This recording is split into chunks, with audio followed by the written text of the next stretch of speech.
Hare Krishna, Krishna Krishna, Hare Hare, Hare Rama, Rama Rama, Hare Hare. Hare Krishna, Krishna Krishna, Hare Hare.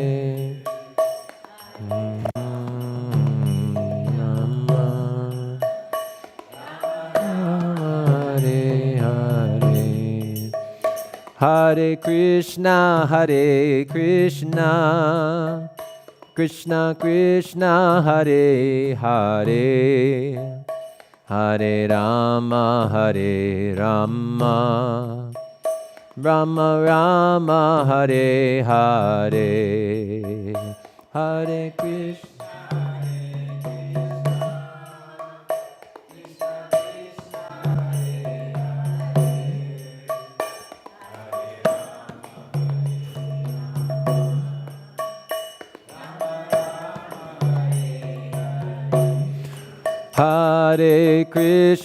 Hare Krishna, Krishna Krishna, Hare Hare, Hare Rama,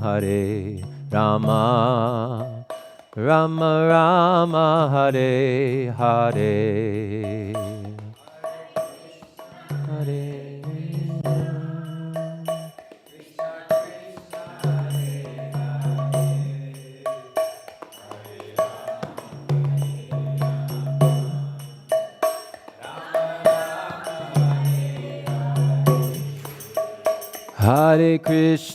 Hare Krishna, Krishna Krishna, Hare Hare, Hare Rama,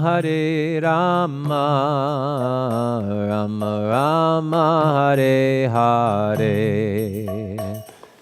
Krishna, Hare Krishna.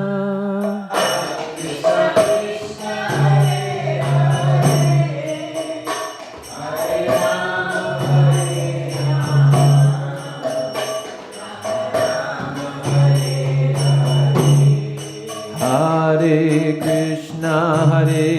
Krishna, Krishna Krishna, Hare Hare, Hare Rama, Rama Rama, Hare Hare.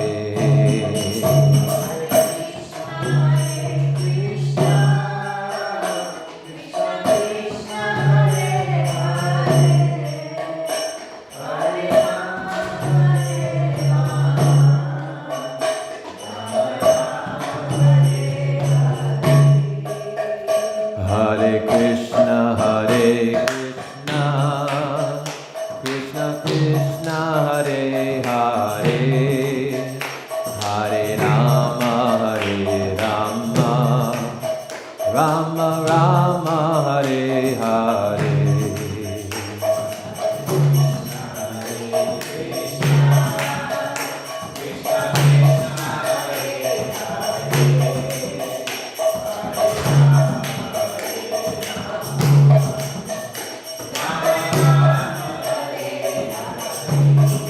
Hare Krishna, Krishna Krishna, Hare Hare, Hare Rama, Rama Rama, Hare Hare.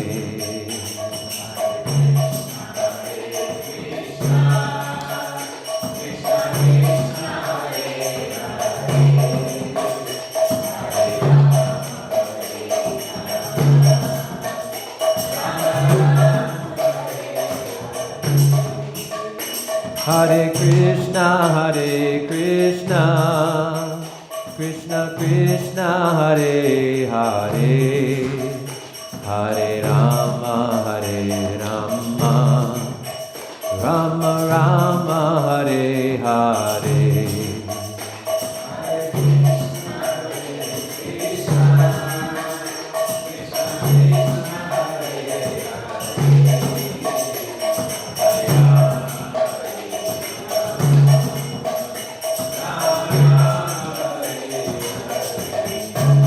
Hare Krishna Krishna Krishna Hare Hare Hare Rama Rama Rama Hare Hare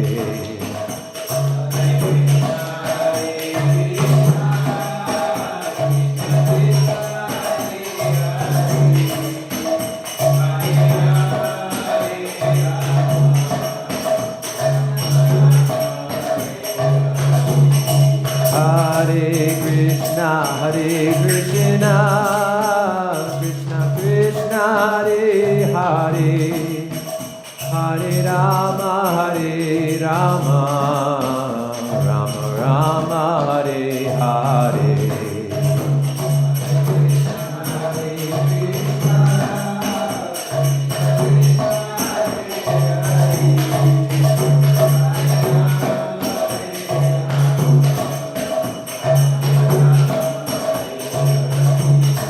Hare Krishna Krishna Krishna Hare Hare Hare Rama Rama Rama Hare Hare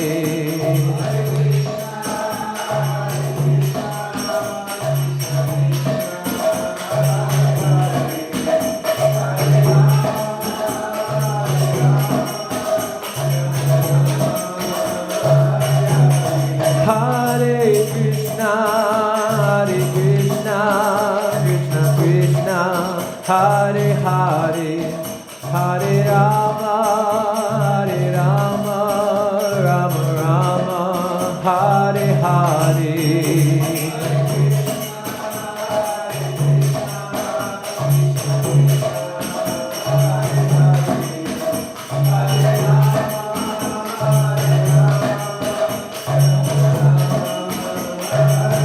Jaya Jaya Prabhupada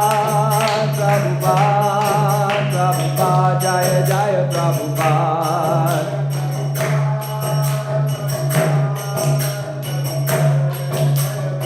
Jaya Jaya Prabhupada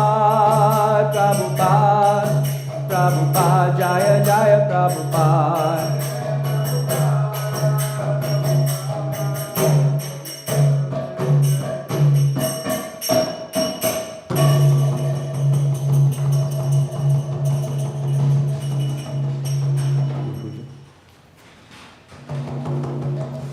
Do the English first, or should I ask the same?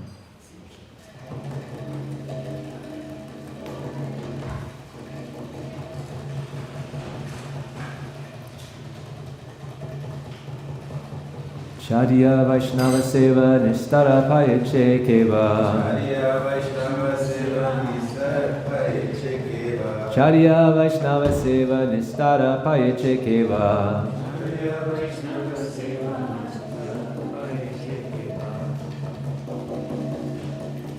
Namashrestam Manumapi Sachiputram Atra Swarupam Rupam Tasyagrajam Urupurim Maturim Goshtavatim Radha Kundam Girivaramaho Radhika Madhavasham Rapto Yasya Pratita Kripaya Shri Gurum Tam Natosmi He Guru Gyanada Dina Bandho Swananda Data Karunaika Sindho Vrindavanasina Hitavatara Prasida Radha Pranaya Prachara He Dina Bandho Karunaika Sindho Kuru Prasada Mai Mandamudhe Laksha Paradhe Bahupapa Gadhe Tatpada Padmestu Matishta Krishne Yadyapi Amara Guru Chaitanya Das Tatapi Janiye Amitanhara Prakash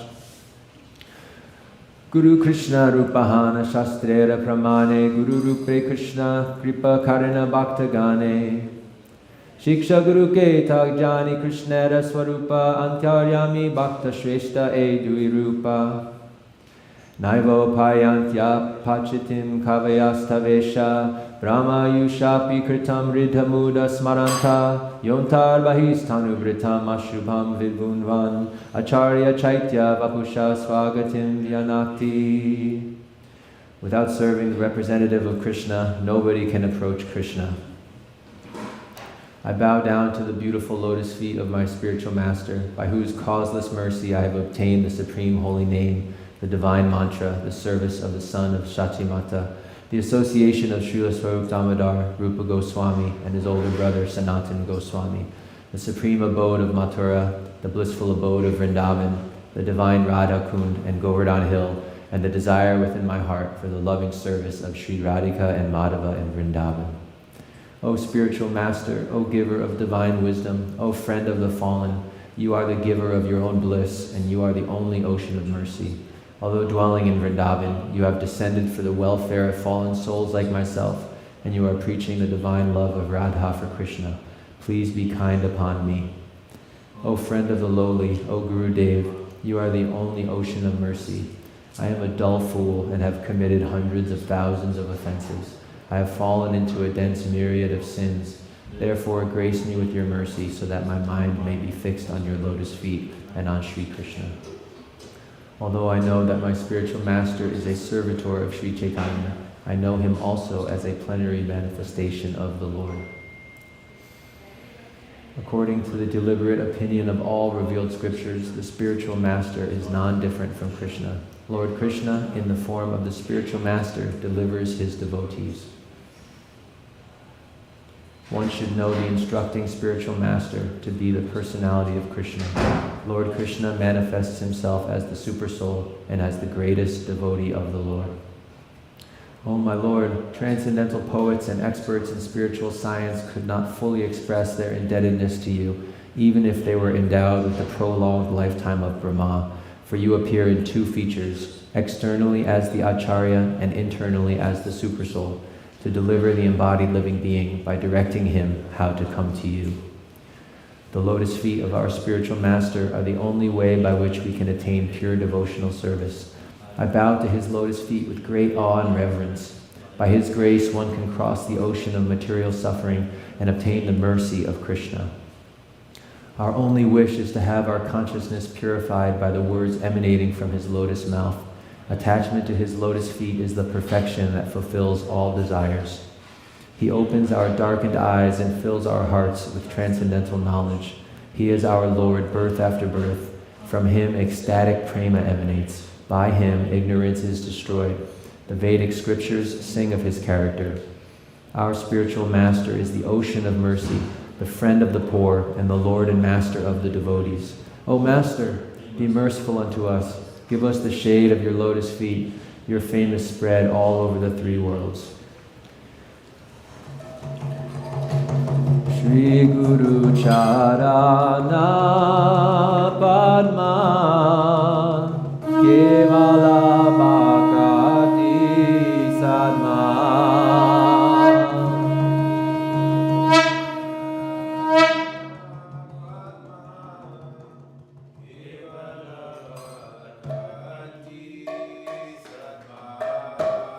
Shri Guru Charana Padma Kevala Bhakati Sadma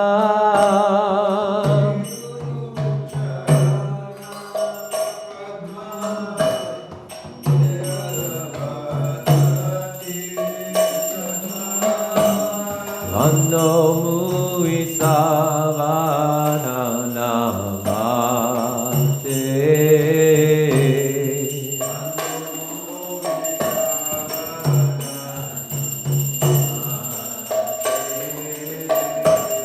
Vando Mui Savadhana Mate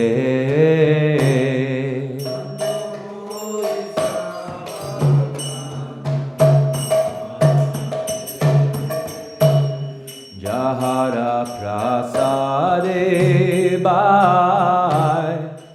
Bhavatoriya Jai.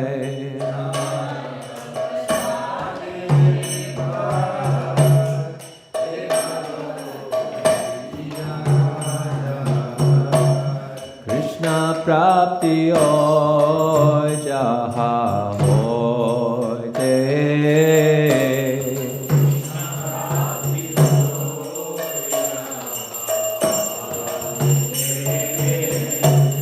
Krishna Prapti Hoy Jaha Hoy Te.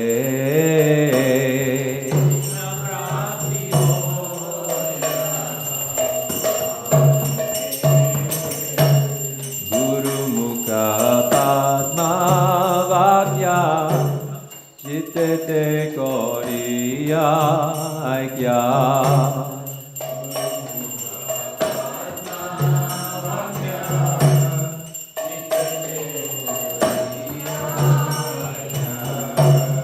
Arna Koriyo Mane Asha.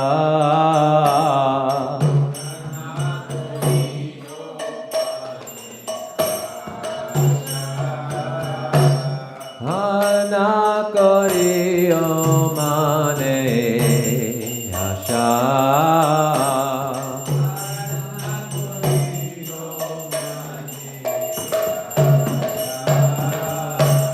Shri Guru Charane Radhi Aise Uttamagati.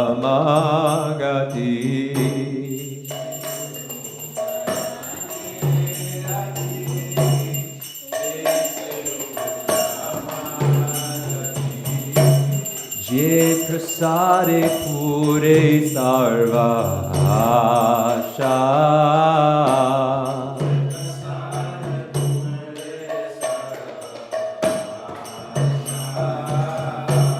Je prasade pure sarva asha.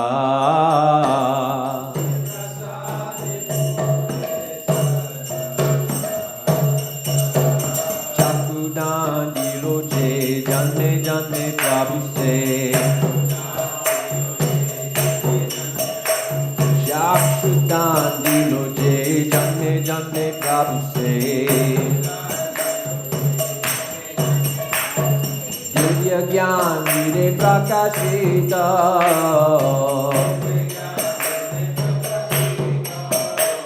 Divya Gyan Vire Prakashita.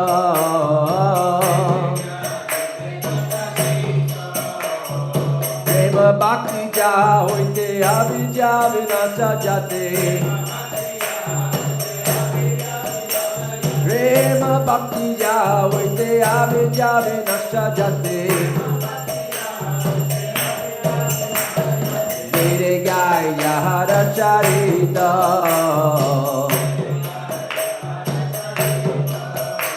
Vede Gaya Hara Charita.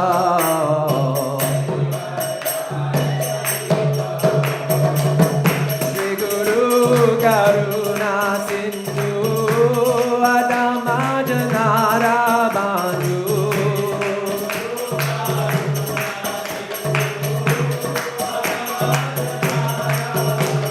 Shri Guru Karuna Sindhu Adama Janara Bandhu.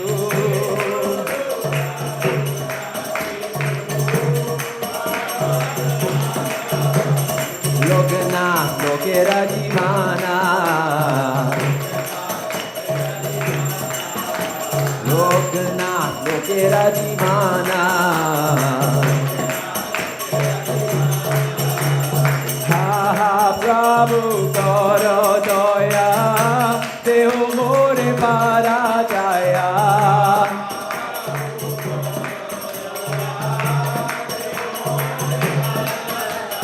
Ha Prabhu Karo Doya Deho More Parajaya. Devejas Kushu Tribhuvana. Srila Prabhupada Patita Pavana. Prabhupada, Prabhupada, Prabhupada Jaya Jaya Prabhupada.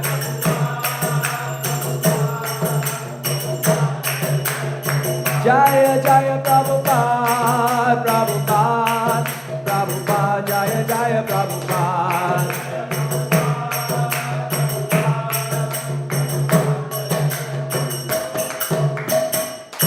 Srila Prabhupada ki.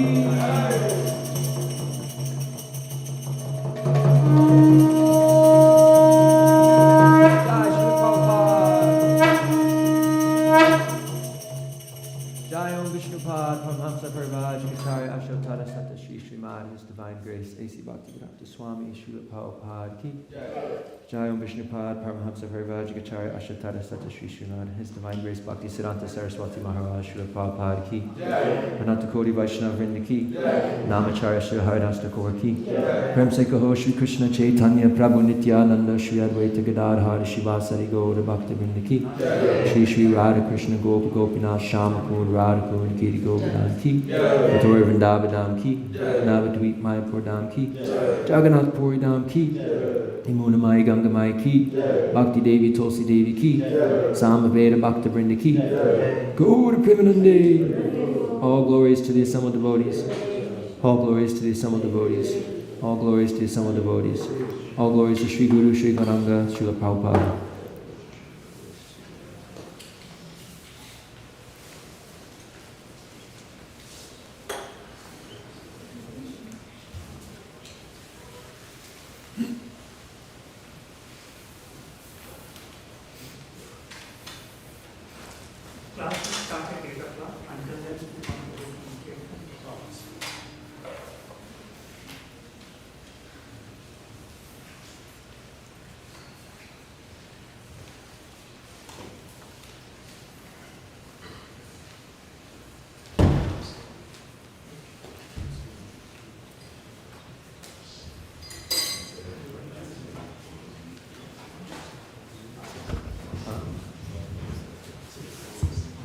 Sounds good.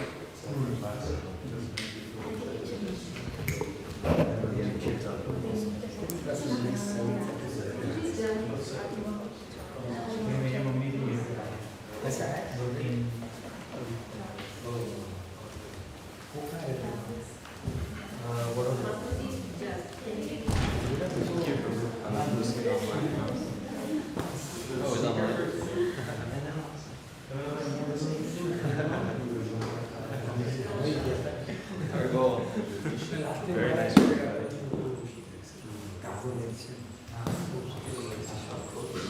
Yes.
Krishna kirtan gananatan panau premamritam manidhi dhira dhira jana priyau प्रियकरौ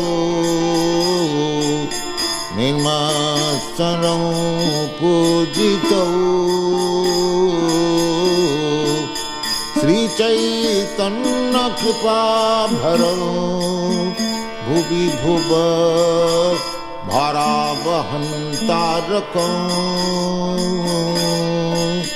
वन्दे रूप सनातनं रघुजुगौ श्रीजीव गोपालकौ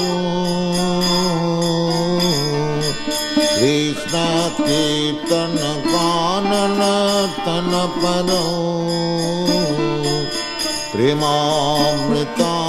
प्रेमामृताम्बनिधि धीरा धीर जन प्रियं प्रियकरौ निर्मत्सरौ पूजितौ नाना शास्त्र विचारणैक निपुणं सद्धर्म संस्थापकौ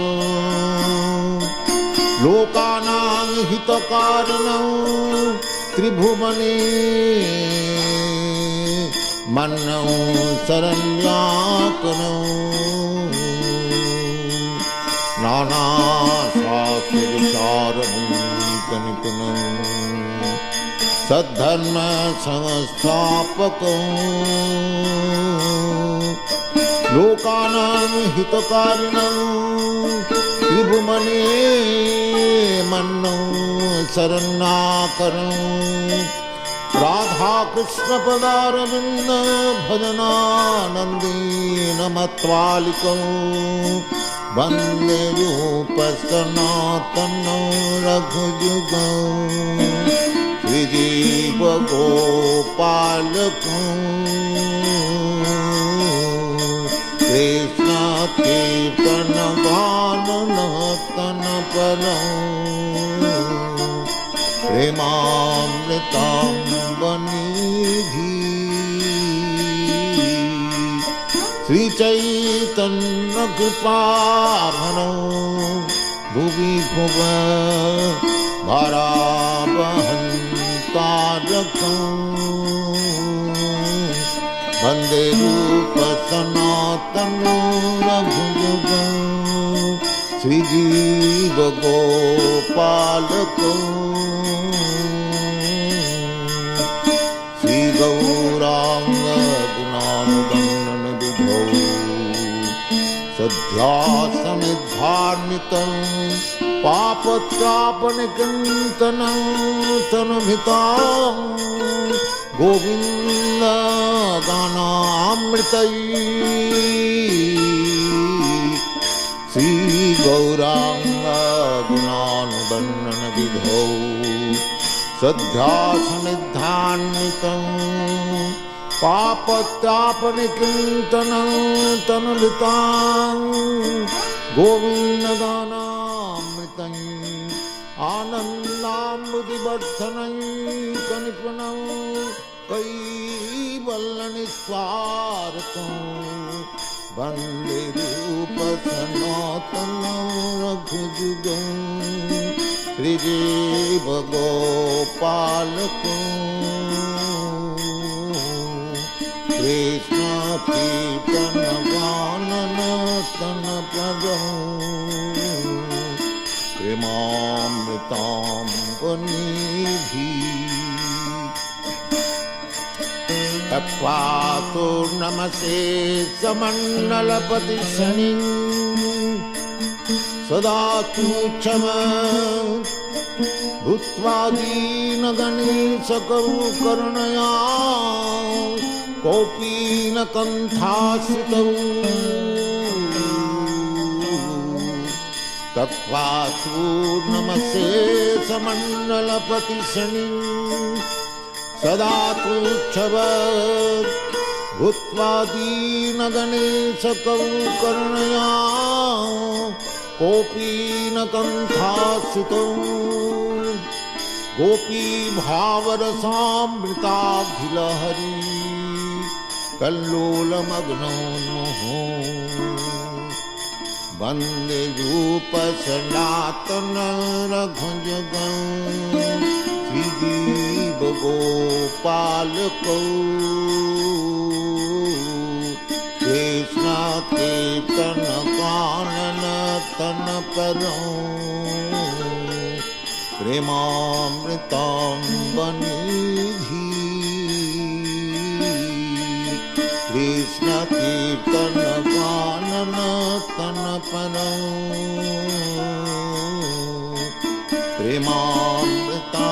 प्रेमामृतांबनिधि जत कोकिलहं संसार सुगन कीर्णमयूराकुले नानारत्ननिबद्ध मूलपिटप श्रीयुक्त वृंदावनी राधा कृष्ण महन्निसं प्रभजतौ जीवार्थदौ जौ बुधा वन्दे रूप सनातन रघुजगं श्रीजीव गोपालकं कृष्ण कीर्तन गानन तन परं प्रेमामृतांबनिधि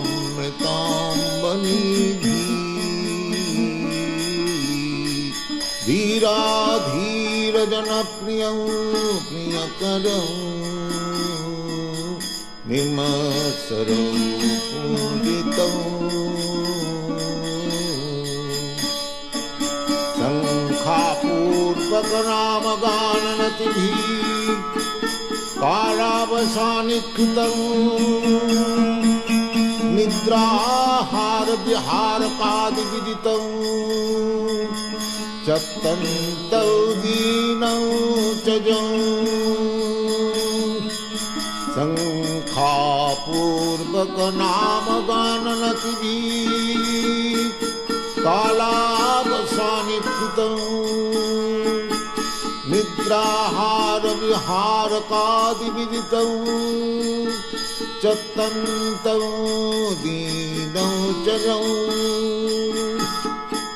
गोपी भावरसामृता तिलहरी कल्लोलमग्नौ नमो वन्दे रूप सनातन रघुजगं श्रीजीव गोपालकं कृष्ण कीर्तन गानन तन परं प्रेमामृतांबनिधि कृष्ण कीर्तन गानन तन परं राधा पुण्यतटे कलिन्दतनयातिरे च वंशी बटे प्रेमन्माधव सादशे सदशया ग्रस्तौ प्रमत्तौ सदा राधा कुन्नतटे कलिन्दतनयातिरे च वंशी बटे प्रेमन्माधव सादशे सदशया ग्रस्तौ प्रमत्तौ सदा राधा कृष्ण गुणस्मिते मधुरिमा नंदेन मोहितौ वन्दे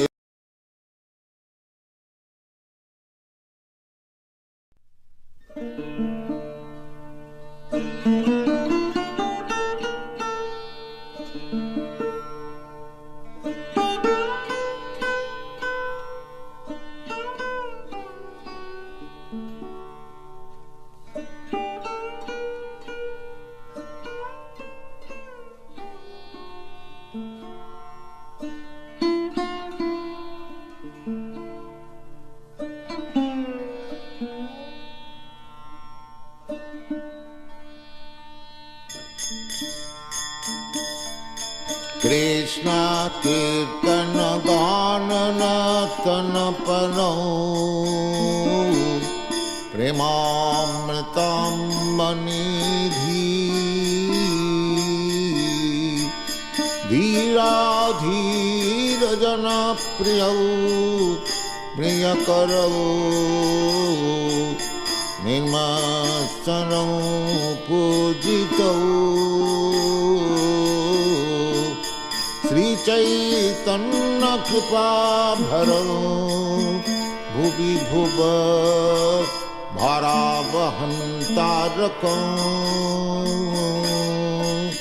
वंदे रूप सनातन रघुजगौ श्रीजीव गोपालकौ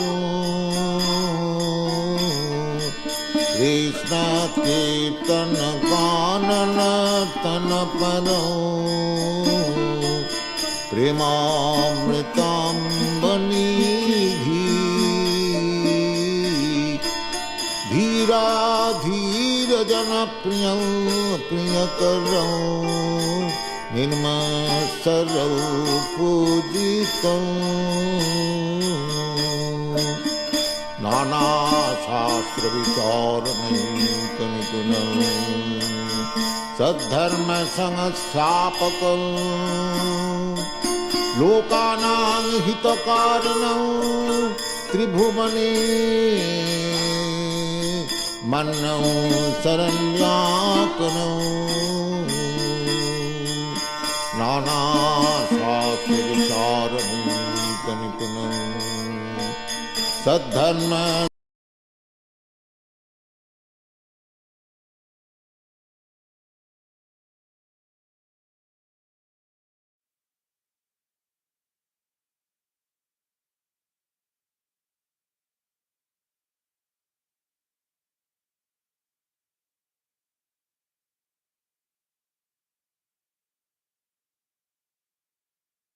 Hare Krishna. Good.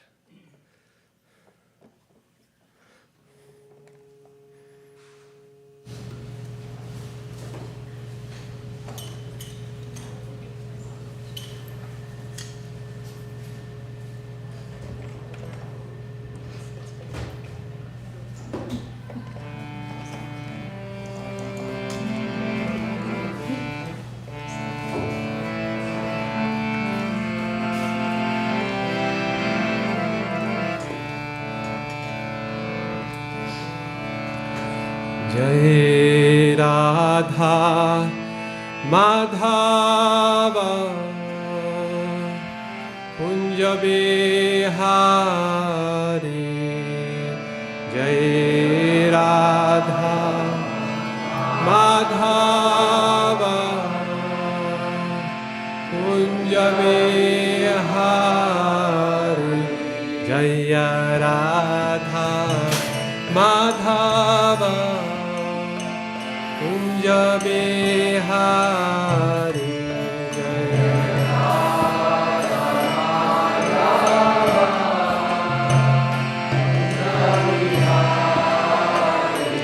Jaya Radha Madhava Kunja Bihari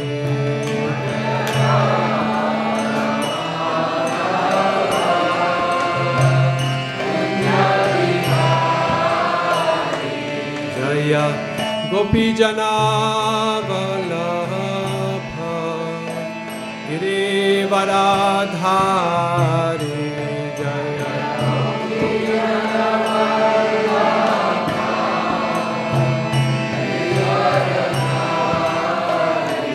Jaya Gopi Jana Vallabha Girivaradhari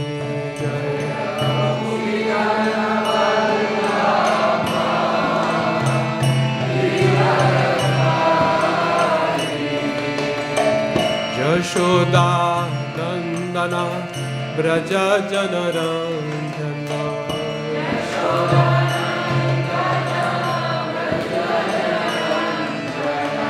Yashoda Nandana Braja Janaranjana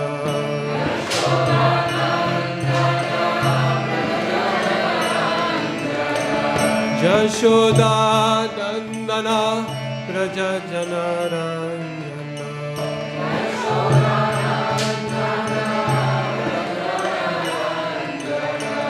Jashodanandana Braja Janaranjana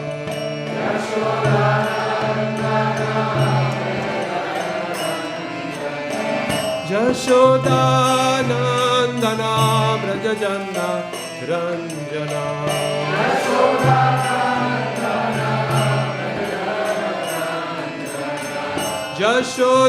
Jashodanandana Braja Janaranjana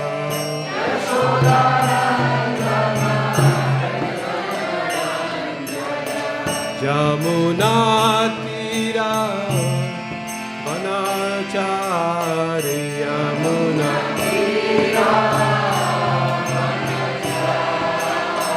Jamuna Tira Vanachari Yamuna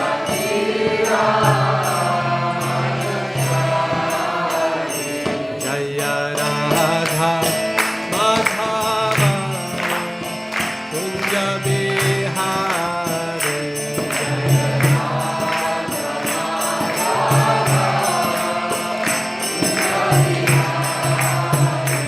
Jaya Radha Madhava Kunja Bihari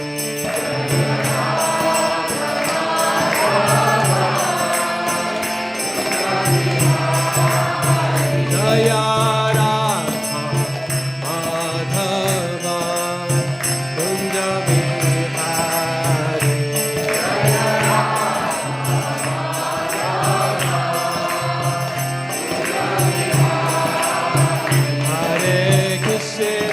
Hare Krishna Krishna Krishna Hare Hare Hare Rama Hare Rama Rama Hare Hare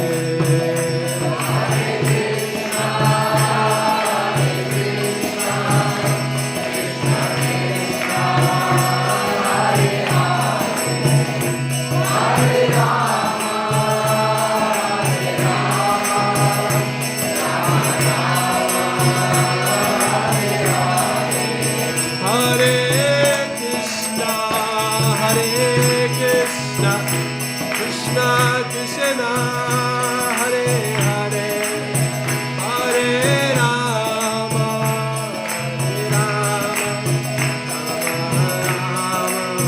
Hare Hare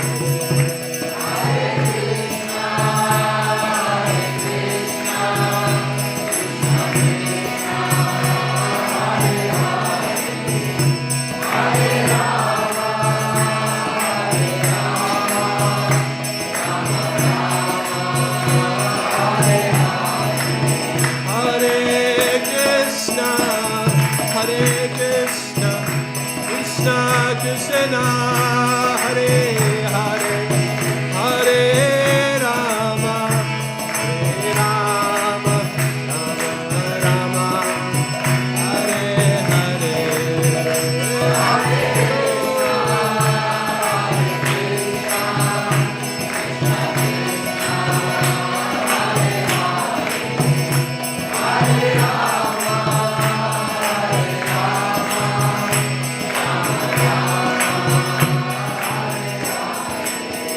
Hare Krishna Krishna Krishna Hare Hare Ram Ram Ram Hare Hare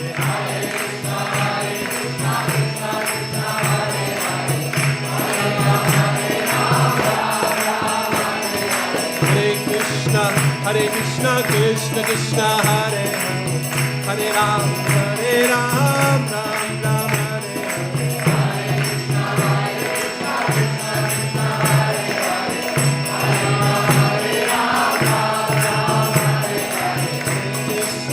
Hare Krishna Krishna Krishna Hare Hare Ram Ram Ram Hare Hare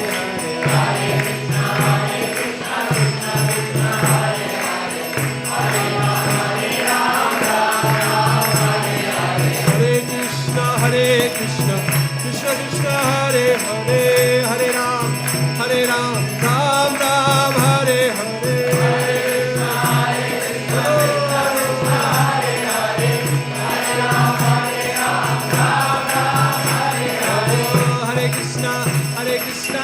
Krishna Krishna Hare Hare Hare Ram Ram Ram Hare Hare Hare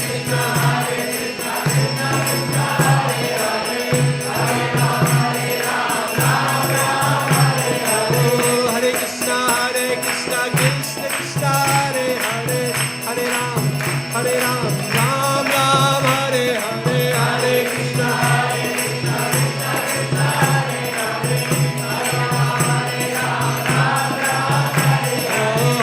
Krishna Krishna Krishna Hare Hare Ram Ram Ram Hare Hare Hare Krishna Krishna Krishna Hare Hare Hare Ram Ram Ram Hare Hare Hare Krishna Hare Krishna Krishna Krishna Hare Hare Hare Ram Ram Ram Hare Hare Hare Krishna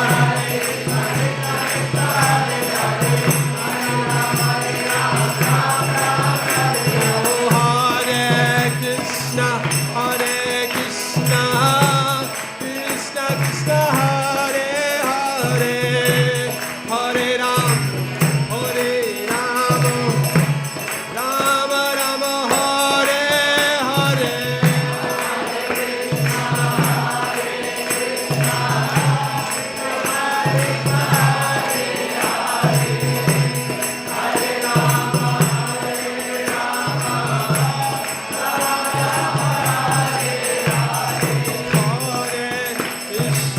Hare Krishna Krishna Krishna Hare Hare Ram Ram Hare Hare Hare Krishna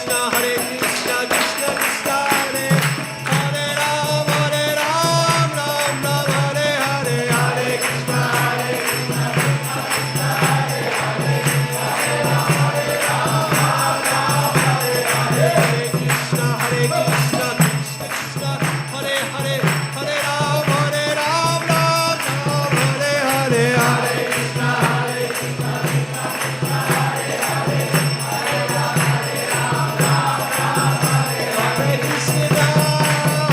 Krishna Krishna Krishna Hare Hare Hare Ram Ram Hare Hare Hare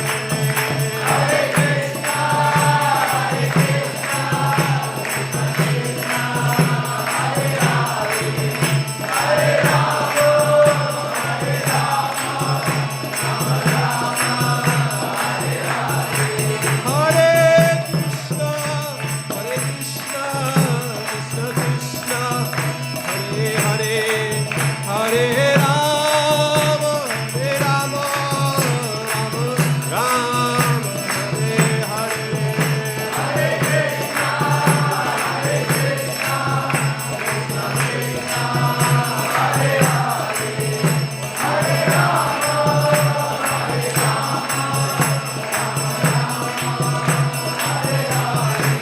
Jayo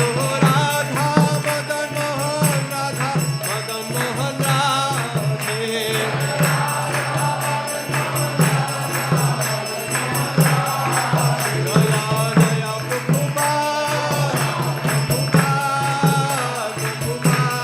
Jaya Prabhupada Jai Jai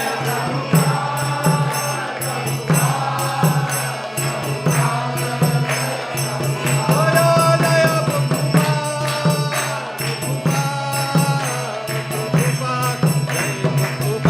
Jai Jai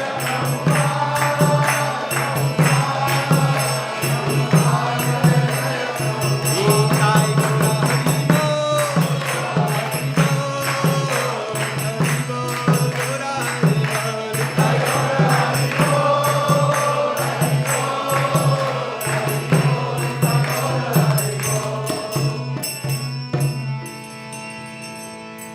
Shri Shri Radha Madan Mohan की जय, श्री श्री गौरिताय की जय, श्री श्री प्रहलाद नृसिंह देव की जय, Srila Prabhupada ki jai, Granthra Srimad Bhagavatam ki jai, Sai Gaur Premanandi Hari Hari Hari Bol. Hare Krishna. On behalf of ISKCON of Silicon Valley, we extend a warm welcome to all those who have come today morning for a very special seminar.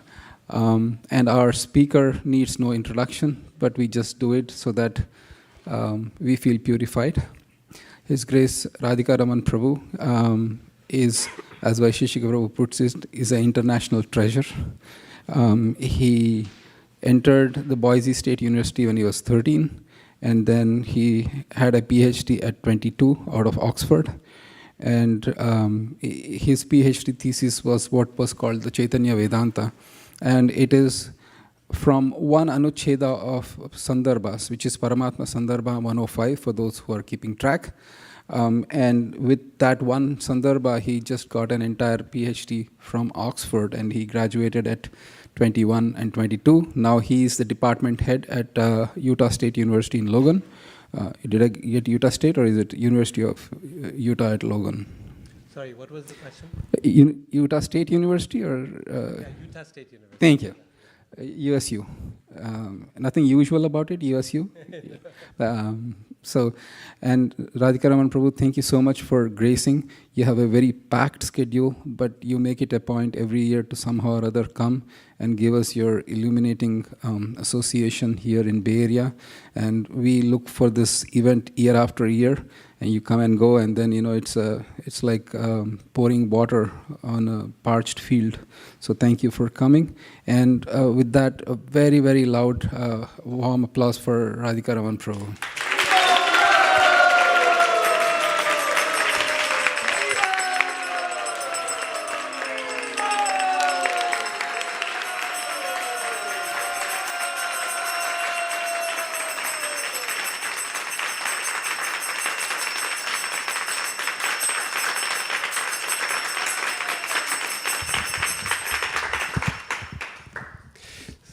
Thank you so much for that warm introduction, Shivas Pandit Prabhu, and for the warm welcome from everyone. Every time I come here, I say this is my favorite place to speak, but I realize it gets me in trouble other places. So I'm not going to say that this is my favorite place to speak. But it's always such a pleasure to be back to here with so many good friends now. I'm thinking, I don't know, 2017 was the first time I came, something like that, maybe. Oh, 2013. Okay. Yeah. And then after that, I think the Jiva Goswami seminar was maybe 2014, maybe, something like that. Anyway, it's been over a decade now, coming here almost every year. I think there was a gap during COVID. So I deeply value all the association and friendship and connections and relationships that I have here. It very much feels like family, and I come here to frankly get inspiration myself in my Krishna consciousness through your association and through this opportunity to offer some Krishna Katha. So today's topic, today and tomorrow, the seminar for this weekend is called Tips for Talking to Krishna, Lessons in Prayer from Srimad Bhagavatam. Tips for Talking to Krishna, Lessons in Prayer from Srimad Bhagavatam. I'm sure for a lot of us, we attend various kinds of trainings and seminars, perhaps in our workplace, on effective communication. How do we communicate better, right? Because we realize that so many challenges and problems in this world are a result of improper, ineffective communication. So this seminar is basically an attempt to ask ourselves, how do we do effective communication with Krishna? When we want something, when we need something, when we have a desire, when we have no desire, right? Then how do we communicate with Krishna in such a way that it actually is effective? The good thing is that we don't have to speculate very much because the Srimad Bhagavatam is full of examples of effective communication with Krishna, right? All throughout Srimad Bhagavatam, we see devotees who reach Krishna in sometimes very challenging circumstances, other times in very happy circumstances, in any circumstance. And we find a whole range of devotees who communicate effectively with Krishna. Some are extraordinary pure devotees who have Krishna on speed dial and they can communicate with him at any point, right? The speed dial thing is a little dated now. I don't think people use speed dial anymore. That was from the old days where you had to punch it. But anyway, some are really, really advanced devotees, and others we find are beginning devotees. They're just starting, and they're still effectively communicating with Krishna. And yet others are not even human beings, right? They're animals like Gajendra, and they communicate effectively.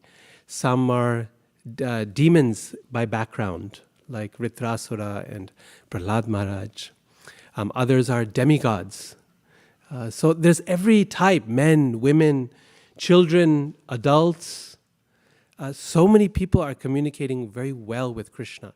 In fact, Srimad Bhagavatam is basically a book about effective communication with Krishna. I think I've mentioned this before in my previous seminars, but when as a child, my parents would read Srimad Bhagavatam. My mother especially would read Bhagavatam with me and my brother.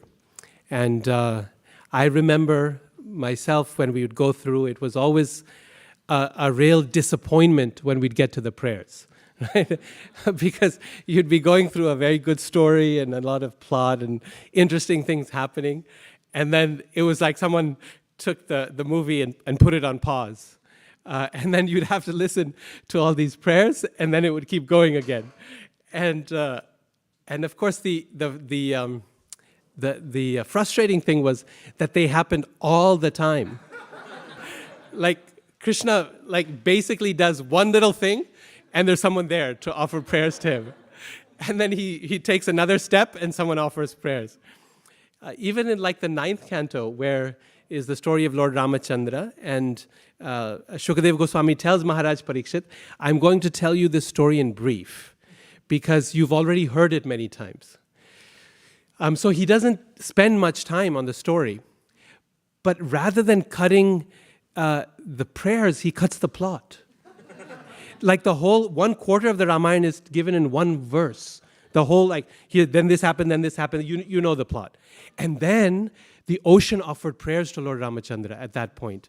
When he came there at the shore of the ocean wanting to cross it and became angry, we get the ocean's prayers, right? So what's interesting is that although for me as a child, the prayers were not exciting, for Maharaj Parikshit, it's the prayers that are most exciting.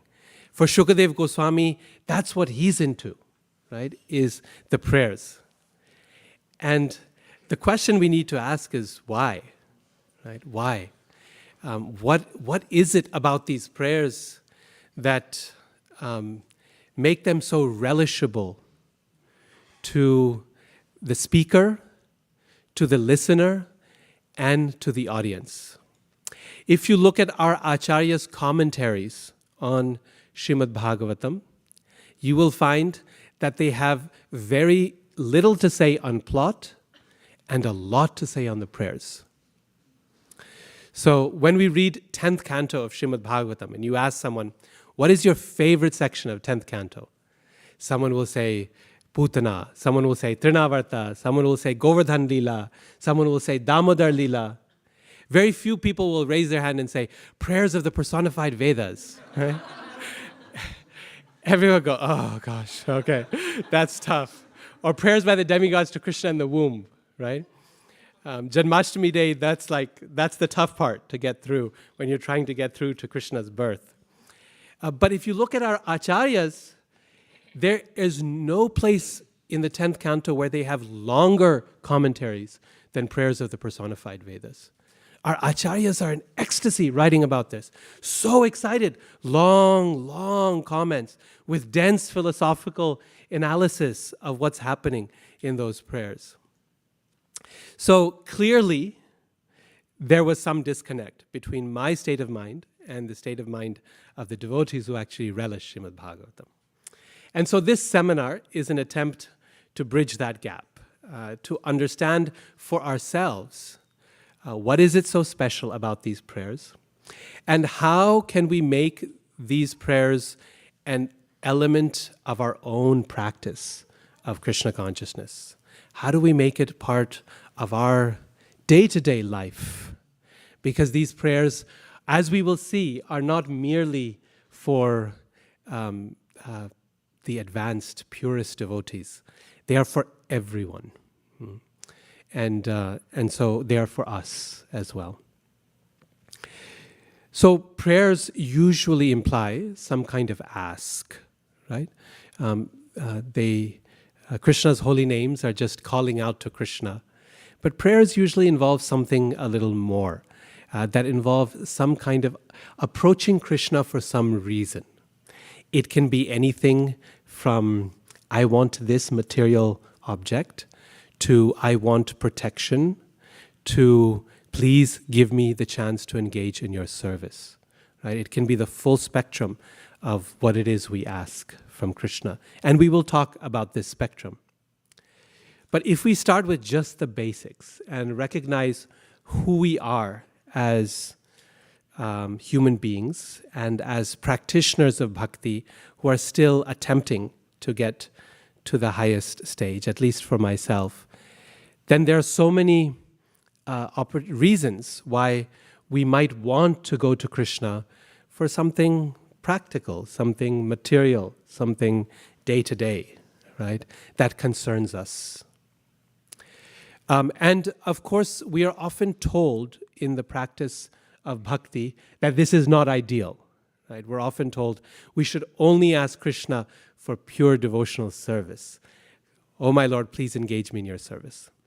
And of course, that is the best. And that is, of course, where we want to be. But if we're standing in front of Krishna and we're saying, please engage me in your devotional service, and inside I'm thinking, and please get me that job, right? Then you might as well say it, right? Because Krishna's in the heart, right? He's Ishvara Sarva Bhutanam, Hrideshe Arjuna Tishtati. Krishna is there in the heart of every living entity. So it's not like we're fooling him by coming before him saying, I just want pure devotional service, I promise, right? We're mostly trying to convince ourselves of that fact.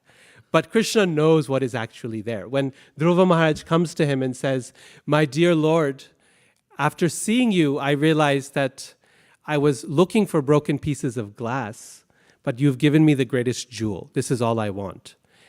Krishna still insisted that he take the kingdom that he originally started out for, right? Why? Because he knew that that desire needed to work out, right? Even if on the surface it was gone, right? The power of association is so great that we can experience purity in temporary periods of time, right? When you may have experienced this, when you're in the association of devotees, maybe you're at a kirtan festival, you're attending a seminar, you're with your spiritual master, right? There can be times where you feel completely transcendental to any material desire, right? You really feel a sense of commitment. All I want to do is serve Krishna. That is not fake, it's real, right? Because the power of the association of a devotee is such that it can uplift us to a level of bhakti that is higher than our adhikara, than what we actually deserve. But then we leave that association and things settle down, right? And we come back to where we can maintain our practice. And it is there that we find, okay, maybe that selfless purity that I experienced is not something I'm able to maintain. So in such a situation then, despite the warnings, it is still in our best interest to go to Krishna with whatever material desires or non-spiritual, non-ultimate desires that we might have. Right? It is still good for us to go. As it is said, Prabhupada quotes so often, akama sarvakamo va moksha kama udaradhi tivrena bhakti yogena yajeta purusham param. Whether one has akama, no desires, sarvakama, every desire on the planet, or moksha kama, one who desires liberation. In any of those circumstances, it's best to go to Krishna. So here's the question, is what is the reason to go to Krishna? Why should we go to him? Even if that desire is not the most praiseworthy, even if it's not what is the benefit of going to Krishna as opposed to anyone else? Can I get some suggestions from you? And I'll repeat them into the mic so everyone can hear. So, why? Oh yeah, we have one? Okay. Yes, please.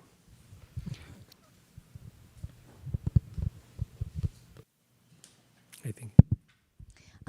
Unlike other demigods or other powerful personalities, because of Krishna's position within our heart, and because he has our welfare in mind, he'll give us the desire in such a way that it would purify us, but it's not just for our sense gratification. Yes, excellent. A couple points you made there. One is that Krishna is within our hearts, right? So one of the things about Krishna when we go to him is that he knows what we actually want, which is not a given, right? Like, I mean, those of you who've raised a child, you know that children can be asking for this, but what they really need is this, right? So they're screaming and crying that I want that chocolate, I want that candy, I want to watch this.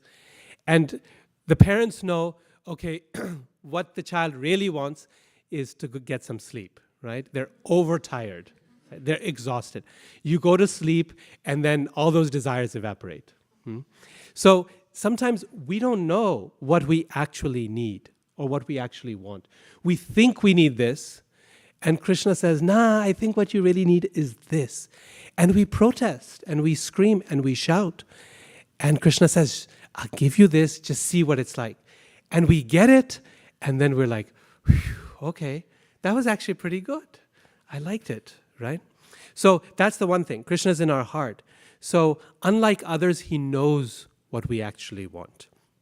This is not to be taken lightly, because the vast majority of relationship issues in this world happen as a result of one person having certain expectations and the other person not knowing what that person wants, right? You thought you made it clear, and that person is thinking something completely different, right? It's not clear at all. So the fact that Krishna actually knows what we want is quite a significant thing. He's actually the only person in this world who can claim that, who can claim to know actually what we want. And of course, then if he chooses to reveal it to others, then they will also know. But he's the one. Ishvara sarvabhutanam. Sarvasya chaham hridhi sannivishto. Right? So that's one point you make, is that Krishna actually knows what we want. The other point is that he actually gives what is beneficial for us. And this is also something special. You see, there's two types of giving in this world. One is contractual giving, and the other is giving out of care or love. So I have a job, like many of you, and that giving that I receive as a result of that job is contractual, right? I do the work, and I perform up to a certain ability, and I can expect a certain return on it. As much as I love teaching, if that salary were turned off, it is unlikely that I would be going very often to work, right? Similarly, if I stop doing the work, it is unlikely that my employer, no matter how much they actually like me, are going to keep paying me, right? That's contractual giving. And that is how giving works in most of this world. In fact, the demigods are duty bound to give us what we are contractually obligated.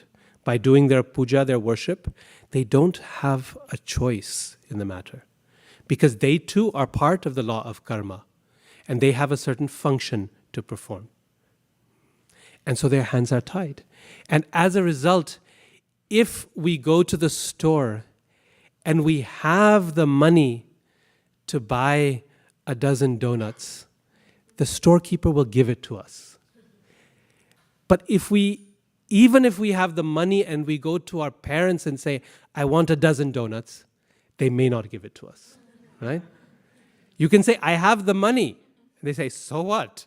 I don't care if you have the money. You're not getting a dozen donuts. You can have one, but not 12, right? Why? Because that giving is not contractual, right? It's with our best benefit in mind. They have something more to achieve than just an exchange, of an economy of exchange. You give me, I give you. Krishna describes this economy of exchange with the demigods in Bhagavad Gita.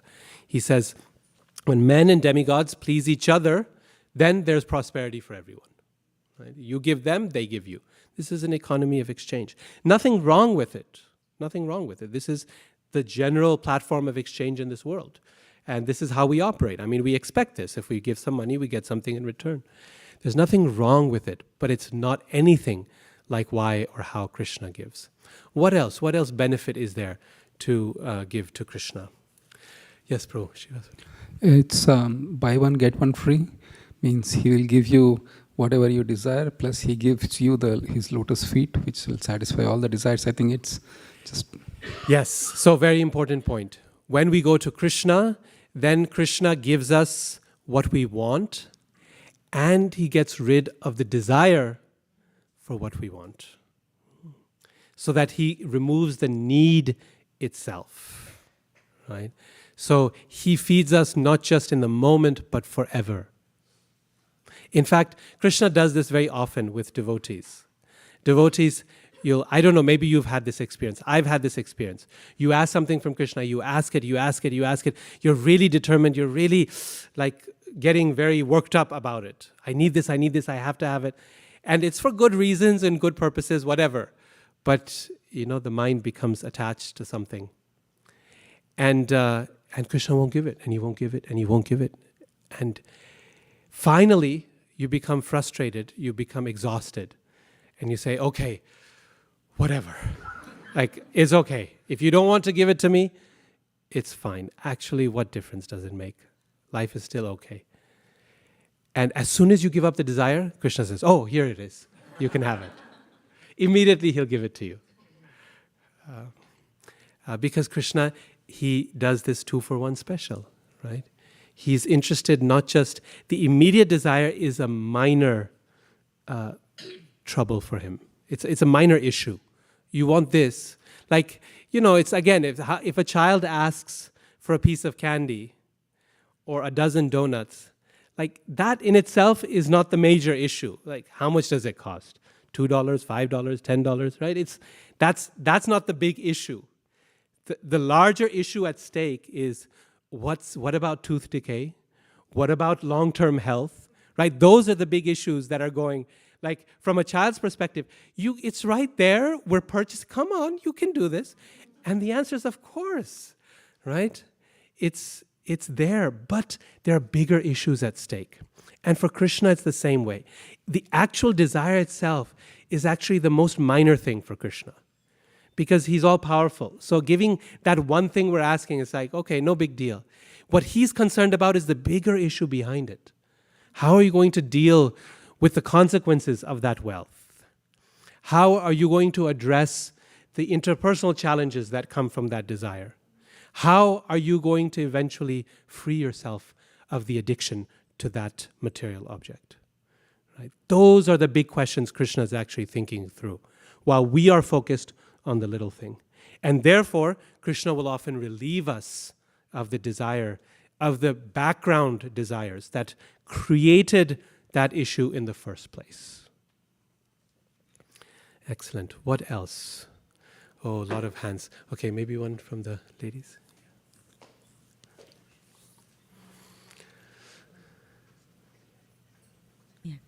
Hare Krishna.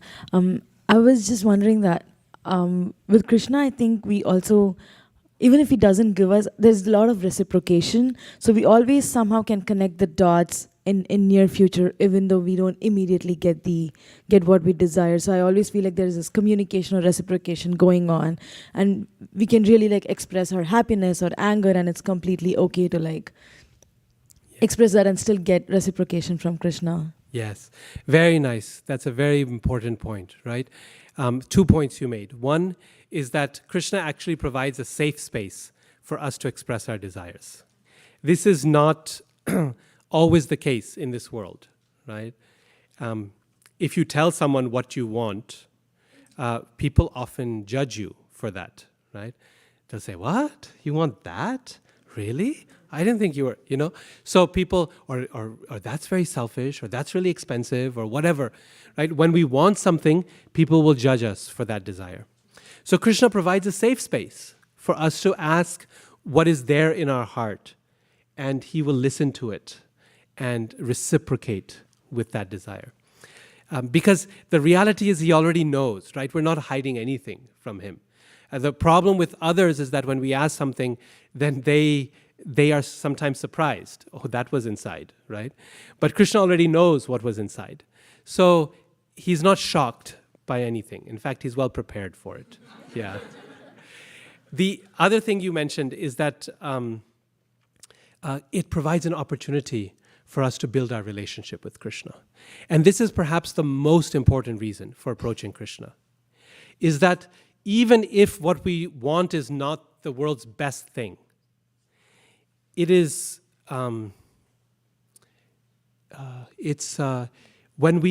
the act of approaching Krishna in submission and putting our hands out and asking for something helps create our sense of dependence upon the Lord. So this is one of the elements of surrender, right? Anukulyasya sankalpa pratikulya rakshishyati goptartve varanam tatha, right? The idea that I'm dependent upon Krishna. Krishna is my maintainer. That is a pillar of surrender. So every time we go to Krishna like that, and he reciprocates, our relationship with Krishna becomes a little bit stronger. And we get to know him a little better because we see how he responds. This time he said yes, this time he said no, this time he said maybe, this time he said yes, but, and other times he gave me what I wanted, and even though I knew I shouldn't have had it, and he showed me the consequences of my desire, right? Each time we get to know Krishna a little better, and he gets to know us, and in this way our relationship becomes a little bit stronger. Okay, maybe last one. Yes, bro. Krishna is transcendental to three modes and others are not. So when we also approach Krishna, we also raise ourselves. Yes, very nice philosophical point. Krishna is transcendental to the three modes of material nature. And so when we go to Krishna, we also elevate ourselves. Our consciousness becomes elevated to a transcendental level because we cannot approach Krishna and not be affected by his purity, just like Dhruva Maharaj was. There's one other thing I wanted to mention, which is kind of a fundamental thing. The reason we go to Krishna is because Krishna, we can be sure, is actually capable of fulfilling our desires. That is not a guarantee. It depends on the nature of the desire. Some people are good at fulfilling some kinds of desires, but no one can fulfill all desires except Krishna. So when Hiranyakashipu goes to Lord Brahma, right, the desire he wants is only after, 100 years he did tapasya, right? It's only after that massive time period of doing tapasya that he realizes that Brahma is incapable of giving him what he wants, right? You would think you would check first before you drove all the way across town to that store whether they had your product or not, right? We call in advance, check the catalog, check online, something to find out whether the person you want it from or the place you want it from actually has it. He did all these years of tapasya. Brahma appears, he asks what he wants, and Brahma says, I don't have it. I can't give it to you, right? That's what we risk when we go to others. With Krishna, he is capable of giving us everything from our most basic physical needs to pure love of Godhead, with liberation somewhere in between. Right? That's Krishna's capacity. So for all these reasons, I provide this at the beginning of the seminar because I want us to feel comfortable with the idea of asking from Krishna. There is a difference between business asking and the asking of someone who is dependent, like a child or a friend or a husband or a wife. In any relationship of love, the asking that happens in that relationship is different than the asking that occurs as a result of business contract or expectation. What we are speaking of is the first, asking Krishna because as devotees we are truly trying at least to build a relationship with him. We are trying to make ourselves dependent upon him. And Srimad Bhagavatam provides a full spectrum of different kinds of devotees at different levels of advancement going to Krishna for everything from protecting their physical health to achieving liberation to wanting love of God. The whole range is there. Not only is the whole range there, but if we study the examples of prayer in Srimad Bhagavatam, we discover that there is a standard method. There are some elements that are found across all different prayers, which provide us a pattern that we can use in our own practice of prayer. There are certain common elements. Every devotee's prayers are an expression of their unique circumstance, their unique relationship with Krishna. The moment they're in, every prayer is unique and special. That's what makes it ever fresh. And yet, when we study them, we see that there are certain common elements that are present. And those are what I want to talk about today. This first part of the seminar before breakfast is going to be about what is the method for us to approach Krishna and communicate effectively to him. The second half, after breakfast, is what kind of response can we expect from Krishna if we've done our job properly. We've done our role. Now how will Krishna respond? What can we expect there? And tomorrow's part, the third part, will speak about one very special aspect of praying to Krishna, which actually is a component of every prayer, but is independent of it. And that is calling out Krishna's holy names. Right? So that aspect is going to be for tomorrow, because it's a special topic. It's almost a standalone one, even though it's embedded in every prayer. So it deserves its own time. Okay? So right now, what are the steps for asking from Krishna? Later, what response can we expect from Krishna? Okay, so if we look at the prayers across Srimad Bhagavatam, people asking from Krishna all kinds of things. What is the first thing that they do when they approach Krishna?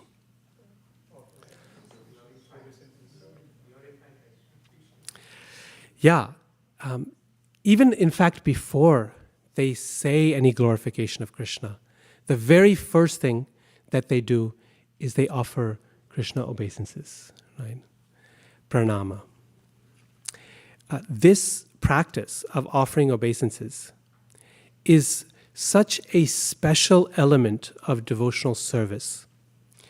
When Krishna provides his final instructions in Bhagavad Gita, he says, Manmana bhavamad bhakto madhyaji mam namaskuru. He lists out, Mam evaishyasi satyamte. If you do this, Arjun, I promise you will come to me. Because you are very dear to me. I promise you this. What are these things? Well, the only specific thing he names in it, the specific aspect of bhakti, is namaskuru, or offering obeisances. Everything else is general. Manmana, think of me. Right? And there's so many ways of thinking of Krishna, doing so many things. Manmana, bhava mad bhakto, that's very general, become my devotee. Madhyaji, worship me. But this one is a very specific practice of bhakti. Very namaskuru, he says. Offer obeisances, namaha, to me. And so you find that every prayer, almost, has this word namah in it. Namaha means I bow down or offer obeisances. And it always goes with a dative case in Sanskrit. This is chaturthi. Means Krishna goes in the dative. I offer obeisances to you. The dative case is recognizable to all of us because it shows up in so many prayers. With Krishna, it ends with aya, right? Krishnaya. Namah pankaja nabhaya.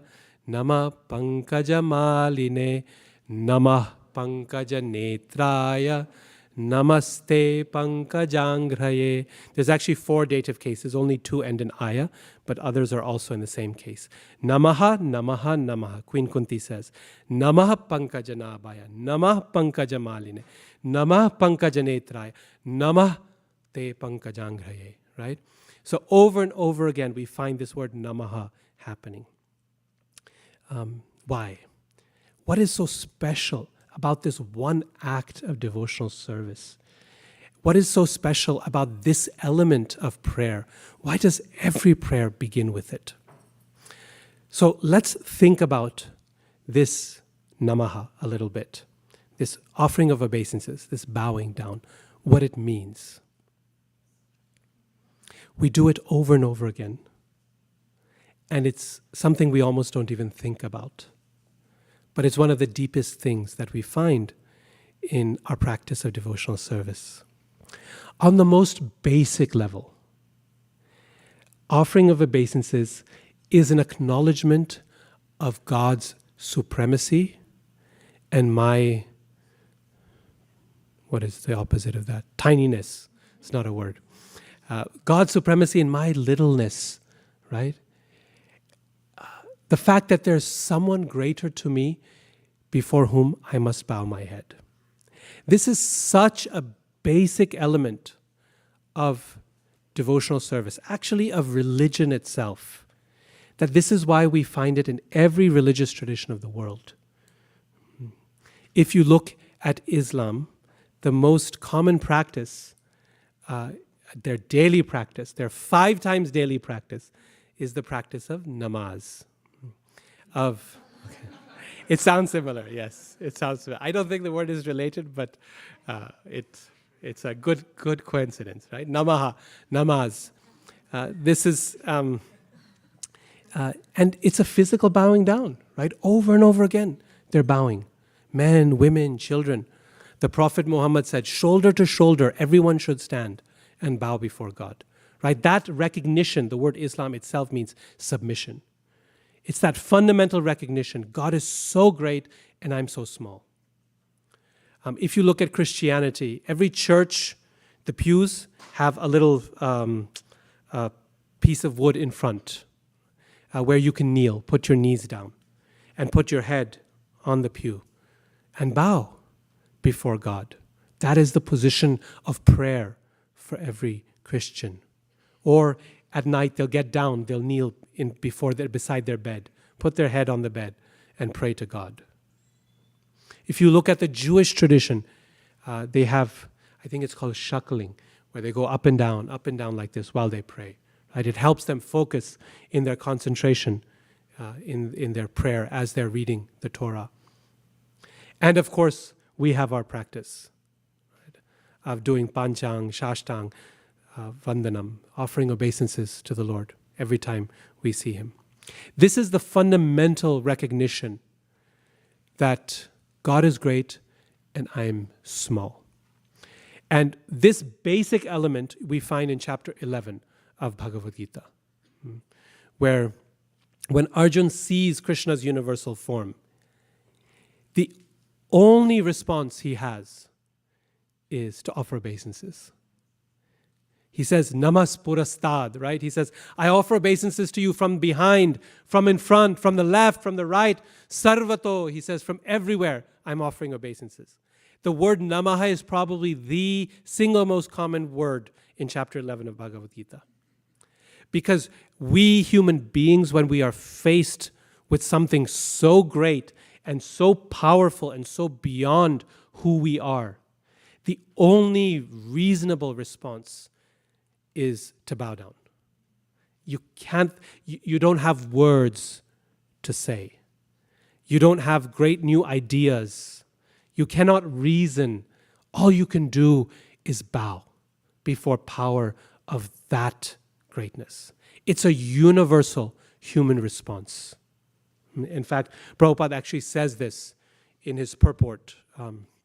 It's just 2 sentences I'll read. In chapter 11, 43, he says, this is just after that verse where he says, Nama, this is 40, Nama purasta data prishtataste namostute sarvata eva sarva ananta virya mita vikramastvam sarvam samapnoshi tatosi sarva. Obeisances to you from the front, from behind, and from all sides. O unbounded power, you are the master of limitless might. You are all-pervading, and you are everything. When you cannot escape, you must bow down.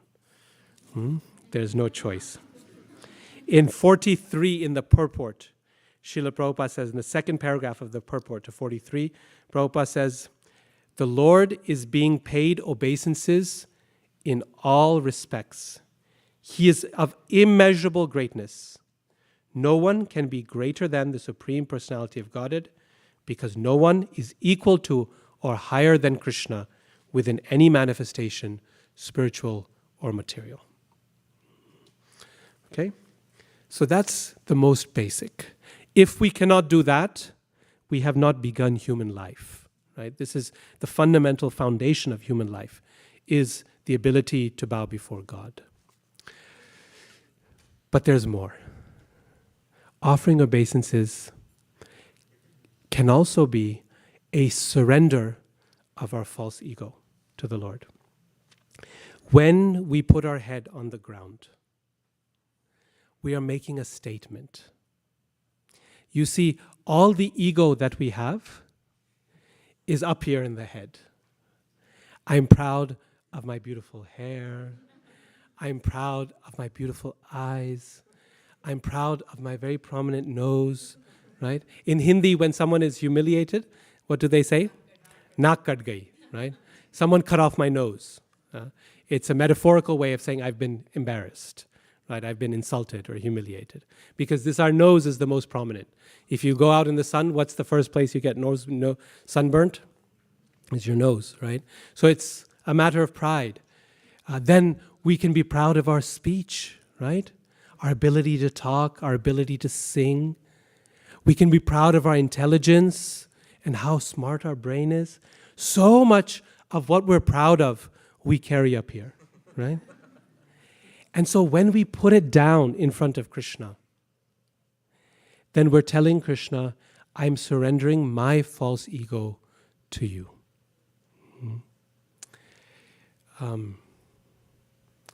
The best example of this, I think, comes in Chaitanya Charitamrita, that story of when Lord Brahma goes to visit Krishna. You know this story in Dwarka?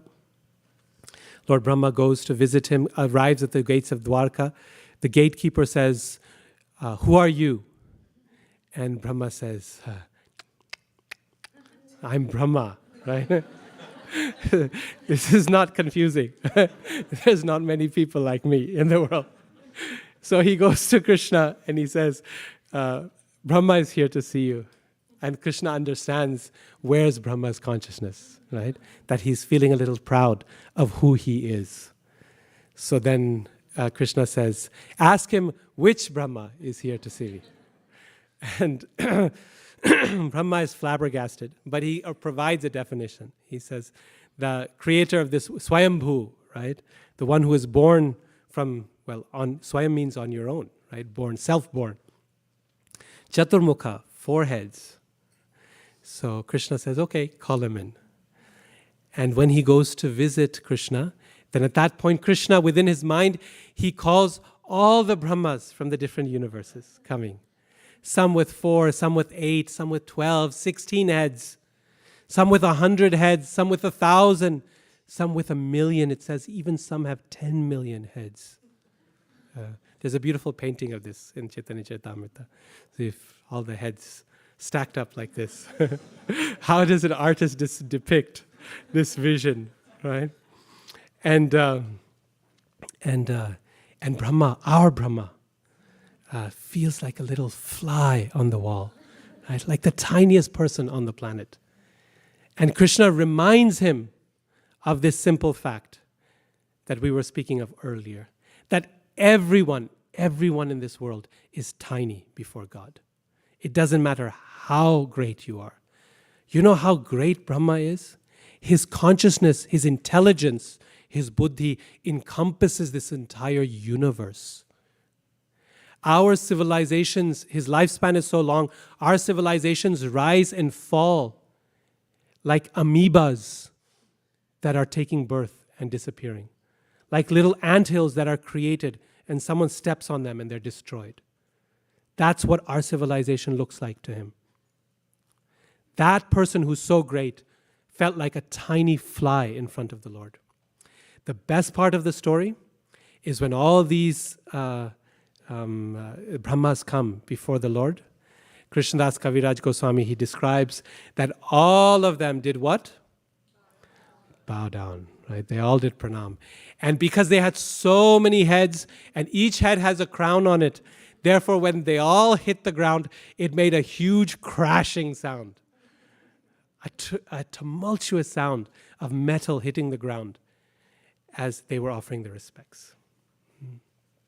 So this is offering of obeisances is an offering of our false ego to Krishna. This thing which is I'm so proud of, I surrender before you. But that's not it. There's yet something deeper. Offering of obeisances to the Lord can be an acceptance of the Lord's dominance. It can be a relinquishment of our false ego. But more positively, so far it's kind of been negative. More positively, it can be an offering of our body, mind, and words. This is what Lord Brahma describes he is doing in his prayers. That famous prayer, right? Tatte nukampam susamikshamana bhunjana evatma kritam vipakam hridvag vapurbhir vidadhan namaste jivetayo mukti pade sadaya bhak. Lord Brahma says that for a person who accepts what is meant to come to them by way of past karma, tatte nukampam susamikshaman, bhunjana, and goes on experiencing this, but in a mood of surrender to you. How? Hrid vag vapurbhir vidadhan namaste. They offer obeisances to you, yes, with their body, but also with their words and also with their heart. That person, mukti pade sadaya bhak. Liberation or pure devotional service becomes their rightful claim. They can demand it from me. This is why Srila Prabhupada asked his disciples that when they offer obeisances before him, they should chant his pranam prayers. Right? Nama Om Vishnupadaya Krishna Preshtaya Bhutale Srimate Bhakti Vedanta Swaminiti Namine Namaste Saraswati Deve Gauravani Pracharine Nirvishesha Shunyavadi Paschatya Deshatarine. And he said you should say it loud enough where I can hear. This is not for the purpose of some sort of self, worship, aggrandizement. I should hear them praise me. No, the idea is when we offer obeisances to Srila Prabhupada or to Radha and Krishna or to the spiritual master, we have to offer obeisances with our body and also with our words, so that eventually we may be able to offer obeisances with our heart. And that is what we're aiming for. When we offer obeisances with vapu, right, we're physically offering our obeisances to the Lord. And what is the position in which we offer obeisances? Head on the ground, hands outstretched. Right? That position is very important. Why? First of all, it shows Krishna that I am not holding anything back from you. There's nothing. When you get pulled over by the police, what's the first thing they want to see? Not your driver's license. The first thing is your hands. Why? Because they want to make sure you're not holding anything back. Specifically what they're worried about is there's no weapons, right? That's the first thing, hands on steering wheel. Then when requested, you can show driver's license, registration, whatever needed. But first, hands. So when we come before the Lord, hands should be outstretched. Whether we do panchang or shashtang, hands should be out there, not in here. Right? This is a position of I'm holding something back. This is a position of Krishna, I have nothing to hide. Head on the ground, face down. That position is the most vulnerable position we can take. Right? It's the last position you want to be in if you're in danger, or if you're fighting, or if you think there's a risk. It's the position Hanumanji never takes. Have you seen? Hanumanji is always kneeling in front of Lord Ram. Why? Because his seva, his job, he needs to get up at a moment's notice to help the Lord, to fight for him, so on. From paying obeisances, it's nearly impossible to get up quickly. Right? You have to kind of push yourself up and get up and then look around and who's there. Right? You've missed everything. It's a completely vulnerable position to be in. Nose on the ground, hands, face, palm down. This is us offering ourselves and saying, Krishna, I belong to you. There's nothing I have to hide from you. Then we use our words to offer some prayer as we're paying obeisances. The standard is that we offer prayers of the spiritual master and prayers to Srila Prabhupada, the standard pranam mantra. But if we're offering obeisances to Radha and Krishna, we can add a prayer for them also. If we're offering obeisances to Jagannath, we can say something to him. And in this way, if we offer obeisances with our body and our words, then maybe, just maybe, we might actually be able to offer obeisances with our heart. And that is the perfection. That is the deepest level of offering namaha. We see this. There's two beautiful instances of this in Bhagavatam. There's many, but two I particularly like. One is when the Lord appears before Dhruva Maharaj. Srimad Bhagavatam says that Dhruva Maharaj falls down on the ground like a golden rod. Right? That means face down, hands out. Right? He's like a stick on the ground. And as he's offering obeisances like this, he is so overcome by devotion to Krishna that it is as if he is pulling the Lord's lotus feet with his hands and installing them in his heart. He is touching the toes of the Lord and pulling them within his heart and bathing those feet with his tears. Excuse me. This is described very beautifully. I want to read this verse for you because it's so special. Oh, thank you.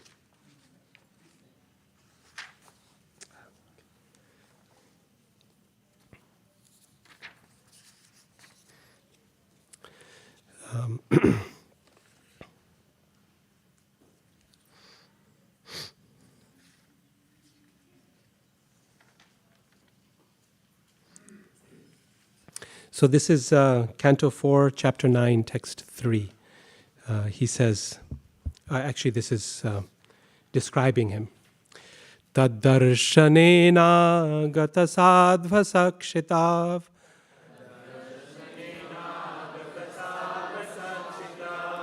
avandatangam vinimaya dandavat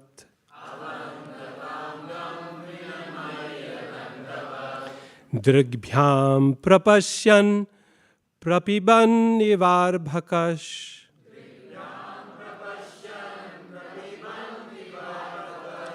Chumban nivasyena bhujairivashlishan.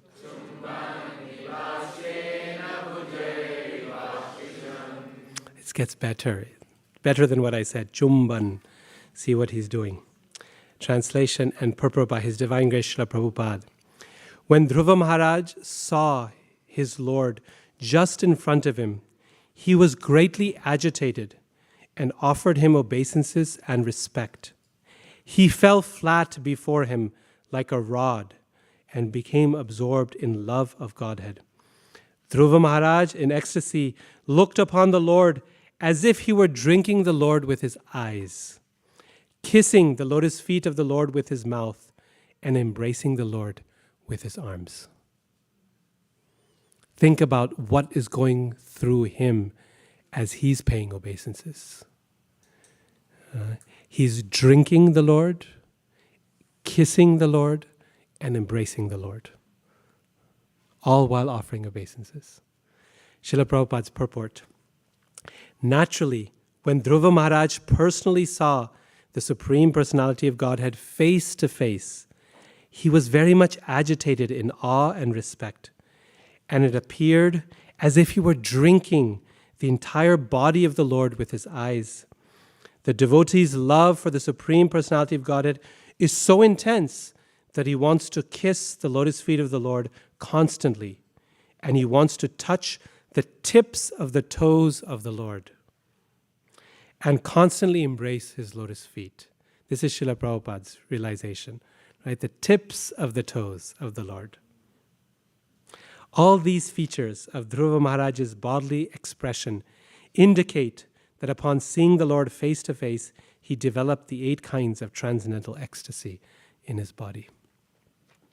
This is someone who started off with material desires, quite significant material desires. Right? He didn't just want a job, he didn't just want a house. He wanted a kingdom, and not just any kingdom, a kingdom greater than grandfather, great-grandfather, great-grandfather. Right? That's Brahma, greater than Brahma's kingdom. Talk about ambition in Krishna consciousness, right? He had real ambition. And yet he's able to offer obeisances like this to the Lord. Such a powerful moment for him. There's one other instance which is very, very special. It comes in the story of Bali Maharaj. All of you, I think, are familiar with Bali Maharaj's story. His account in Bhagavatam is so powerful and so heartrending in the way that he's described. He starts off when Vamanadev shows up at his yagya. He has conquered heaven and earth and the lower planets. He's conquered everything. At that point, when Bali Maharaj, when Vamanadev arrives in Bali Maharaj's life, he is at the pinnacle of his power and his success. He's at the peak of his career. Right? He has avenged successfully the cheating that the Lord did in the churning of the milk ocean, right, where he took the nectar and gave it just to the demigods. He has conquered Indra. He is now seated on the throne of Indra. He is Indra. All the demigods bow before him. All the demons bow before him. He has every opulence you can imagine. And one day, as he is solidifying his power publicly by doing, 100,000 Ashwamedha Yagyas, at that moment, a little boy walks into his house, his courtyard, and his life changes forever. Everything he had worked hard for, in one moment, everything changes. Vamanadev comes, the Lord comes in a very sweet package. Right? He's cute, he's charming, everyone's heart melts. And he says, I want... And when he shows up, Bali Maharaj gets up to receive him because he's a Brahmin boy, but also because he's a child. And he says, please tell me, you are worshipable. What is it that you want? I'm willing to give you anything. Yes, this is his duty as a king, but it's also the natural response when you see someone so sweet. Right? A little child comes in front of you, and they're the cutest thing ever. And you just want to, whatever they want, right? Whatever you want. You want this? Sure, have it. In that mood, he's feeling all this duty, he's feeling affection, he's feeling love, parental love. His wife is feeling that way. He says, whatever you want. And the Lord says, I want 3 steps of land. And his steps are small. And Bali Maharaj says, oh, that's so cute. That's so sweet.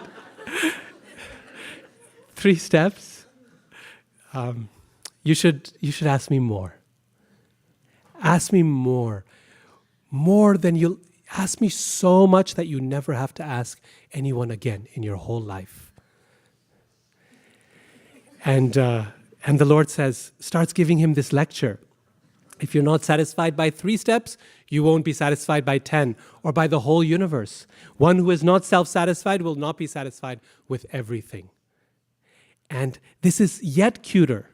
It's like a little child giving you a lecture, You're trying to give them a candy, and they say, no, I just have one. Because more is not good for me. I've had too much sugar today. It's like, oh, come on. Here, have another one. Take more. Take the whole basket. Right? I have so much, I can give you whatever you want. I'm not your parents. I don't have to worry about it. Take, right? And we just want to feed them sweets. And Bali Maharaj is just feeling so ecstatic. He wants to give everything to the Lord. And at that point, Shukracharya says, this is Vishnu. He will actually take everything if you give him everything. And Bali Maharaj knows, he's known all along that this is the Lord, because the Lord cannot hide from his devotees. And so he says, yes, even if this is Vishnu, the fact that Vishnu has come before me and asking for something, isn't this my great good fortune that the Lord would have to beg from me? And he promises Krishna those 3 steps. Of course, we know the Lord expands himself from Vaman to Trivikram. He takes 3 steps that cross this universe, 2 steps, that he encompasses the entire universe. And then after those 2 steps, he turns around to Bali Maharaj and he shockingly accuses him of the very reason, the very thing that Bali Maharaj rejected his spiritual master for. Shukracharya was so upset at Bali Maharaj not accepting his advice that he cursed him to lose everything. And Bali Maharaj risked everything in his life. He risked his entire career, his entire wealth, his entire success, just to keep his promise. That's it. And the Lord has the gall, has the audacity to turn around and accuse him of not doing that very thing. He says, you are a liar. You are dishonest. You are not worthy of the name of your forefathers. Can you imagine what that must have felt like to him in that moment? He just lost the blessings of his guru. He just lost his entire kingdom and all his wealth and all his opulence. And the only thing he has is his vow, his word, his honesty. And now Krishna is accusing him of that, of not fulfilling that. But Bali Maharaj has yet one more trick up his sleeve. He has one more thing to offer. And that is what we were talking about earlier. Right? He says, "Please, my Lord, place your foot upon my head." Because this is the one thing that you can, even after you offer everything to the Lord, this is the one thing that we hold behind, right? We can offer our wealth, we can offer our abilities, we can offer our property, we can offer everything to Krishna, and yet what do we hold behind? Our false ego. We find that in this world, even people who are penniless, even people who are completely destroyed, how do they go on living? Just because they have their own ego. They have their own dignity, right? Their sense of self-worth. That ego, that false ego, when it's not connected to Krishna, is amazingly resilient. It's amazingly resilient. We can go through hell in life and still not give up our false ego. That's how powerful it is. And that's the point Bali Maharaj is making here. You have taken everything from me, but yet I have not surrendered my ego. Now take that. Right? I want to humble myself before you. The Lord places his third step upon his head. At that point, so many people come out and offer the Lord prayers. And each one of them in their prayers continues to lay it on Bali Maharaj. Prahlad Maharaj comes, and he's described in Bhagavatam, very beautiful. Very few places you see the description of Prahlad's form, his body. It says he's jet black, like kajal. He's jet black, and he has golden ornaments and cloth. So beautiful. Looks like a blackish moon, just like Krishna is described. And he offers prayers, and he says, "My dear Lord, you give great favor to the demons by taking away what we have. This favor is not given even to the demigods." Then his wife, Vindhyavali, comes, and she offers prayers. And she says, "My dear Lord, the problem with my husband was that he was thinking that there was something worth giving to you, when in fact there was nothing that even belonged to him in the beginning." This is our illusion, right? That we think there is even something to give. The Lord ties Bali Maharaj with the ropes of Varuna, pushes him down into Patal. And after all of this happens, Bali Maharaj has nothing but praise to give the Lord, nothing but gratitude to show him. He says, "My dear Lord, you are so kind that even as you have relieved me of this burden of material existence, you have given me yourself. What more can I ask for?" At this point, Krishna is so pleased. He gives Bali Maharaj so much mercy. He says, "My dear Bali, you go down to the Patal planets, where you will live a life that is more opulent than the life of Indra. There, I will be with you all the time, standing as guard in front of your kingdom. And should anyone cross your rule or threaten you, my Sudarshan Chakra will be after them." He promises Bali Maharaj his full protection and his constant association. He can see the Lord whenever he wants. And his service. The Lord takes the role of gatekeeper for Bali Maharaj. And when he does so, he says, after this is all done, then you will achieve pure devotional service to me. Krishna has taken away everything, and he's given everything back. He's given much more back than anyone could hope for. After all this is done,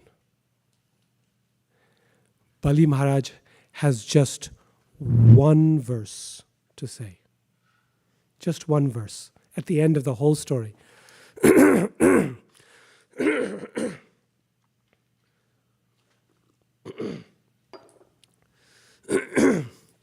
Krishna, imagine the roller coaster ride he's been on. He was at the peak of his career. He lost everything in one moment. Krishna humiliated him in front of the universe, cheated him, rejected by his guru, bound and pushed down to the lower planets. Then Krishna turned things around and gave him more than he could ever imagine, with a kingdom and opulence even greater than what he started with his own protection, with his own constant association and pure devotional service. Right? It's a roller coaster he's been on. After that full experience, after everything he's gone through, Bali Maharaj has just one verse to say before the Lord. And that's the verse that I wanted to read as an example of what it means to offer obeisances. This is Canto 8, Chapter 23, text number 2. 8:23, 2. This is Shri Balir Uvacha. Bali says, please repeat. Aho pranamaya krita samudyama.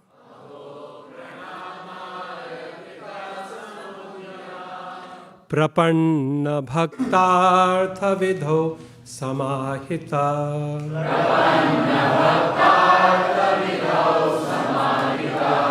Yallo kapalais tvadanugraho marae.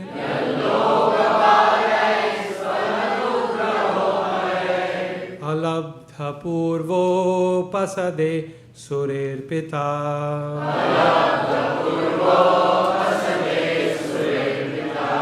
It's a very beautiful verse. I like it very much. So let's read it one more time. Aho pranamaya krita samudyama.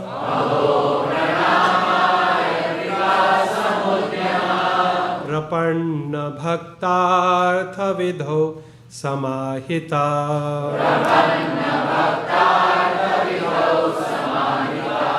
Yallo kapalais tvadanugraho marae.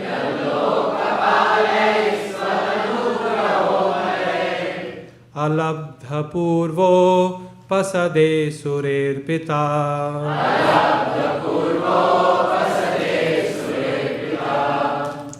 Bali Maharaj said, what a wonderful effect there is, even attempting to offer respectful obeisances to you. I merely endeavored to offer you obeisances, but nonetheless, the attempt was as successful as those of pure devotees. The causeless mercy you have shown to me, a fallen demon, was never achieved even by the demigods or the leaders of the various planets. That whole scenario of the Lord placing his feet upon his head, Bali Maharaj explains, he describes that just as attempting to offer obeisances to you. Right? In his mind, that's what it was. Right? It may have been dramatic, it may have been cosmic, but for him, it was just offering obeisances. Prabhupada's purport is wonderful. When Vamandev appeared before Bali Maharaj immediately wanted to offer him respectful obeisances. But he was unable to do so because of the presence of Shukracharya and other demoniac associates. The Lord is so merciful, however, that although Bali Maharaj did not actually offer obeisances, but only endeavored to do so within his mind, the Supreme Personality of Godhead blessed him with more mercy than even the demigods could ever expect. As confirmed in Bhagavad Gita, Svalpamapyasya dharmasya trayate mahato bhayat. Even a little advancement on this path can protect one from the most dangerous type of fear. The Supreme Personality of Godhead is known as Bhavagrahi Janardana because he takes only the essence of a devotee's attitude. If a devotee sincerely surrenders, the Lord, as the Supersoul in everyone's heart, immediately understands this. Thus, even though externally a devotee may not render full service, if he is internally sincere and serious, the Lord welcomes his service nonetheless. Thus, the Lord is known as Bhavagrahi Janardana, because he takes the essence of one's devotional mentality. Such a nice point Prabhupada is making here, right? That Bali Maharaj was not able to actually offer obeisances. And this is where things come full circle. We have been speaking of offering obeisances as a physical activity of putting the head on the ground. But here, he is in such a circumstance that he is not actually able to offer obeisances. Because he is in a public situation where it is not at all acceptable to bow before Vishnu. Vishnu is, of course, the number one enemy for the demons. So for the demon king to bow before him would have been really unacceptable. And yet he is saying that the Lord is so kind that even though I merely endeavored to offer obeisances in my mind, the Lord gave me the full results of that practice. How many times are we faced with circumstances where we cannot actually bow down? All day, all the time, right? We go to work, we go to school. So many instances are there where we remember the Lord. And as we remember him, we can offer obeisances. If it's not with our body, it's okay. If it's not with our words, it's okay, as long as we offer obeisances with our heart. And when we do so, the Lord is so kind that he accepts it as the greatest type of service. This is all Bali Maharaj could do. After that whole experience that he went through, what could he do? The Lord had rendered him speechless. He had taken everything away and then given him more than he could possibly imagine. All he could do in such a circumstance is to offer obeisances. But that one act of offering obeisances was so powerful that it completely gained the mercy of the Lord and made him a Mahajan. This is why he's a Mahajan. Because of this one act of offering obeisances to the Lord. That's how he summarizes everything he's done. Everything he's offered, everything he's experienced, he summarizes it just as offering of obeisances, just as namaha.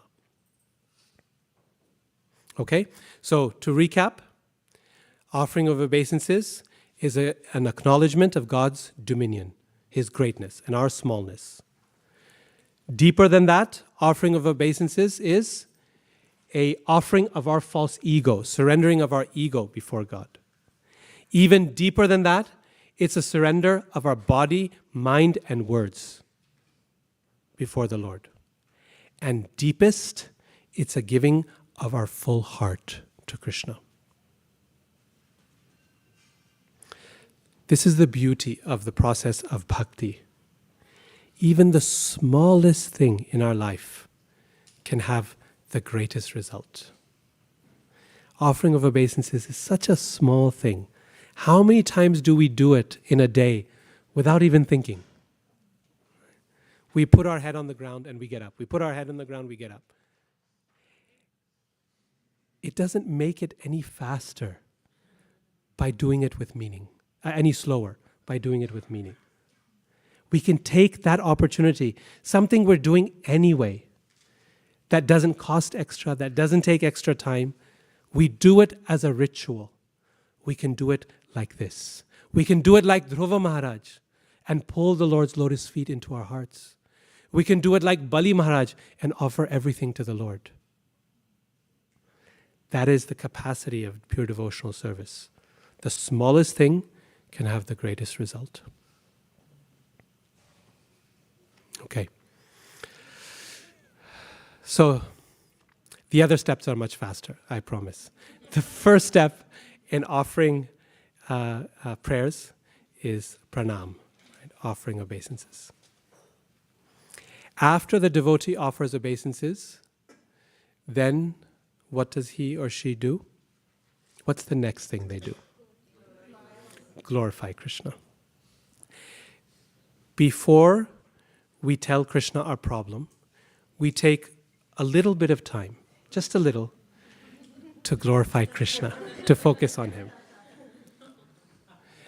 This has two positive effects.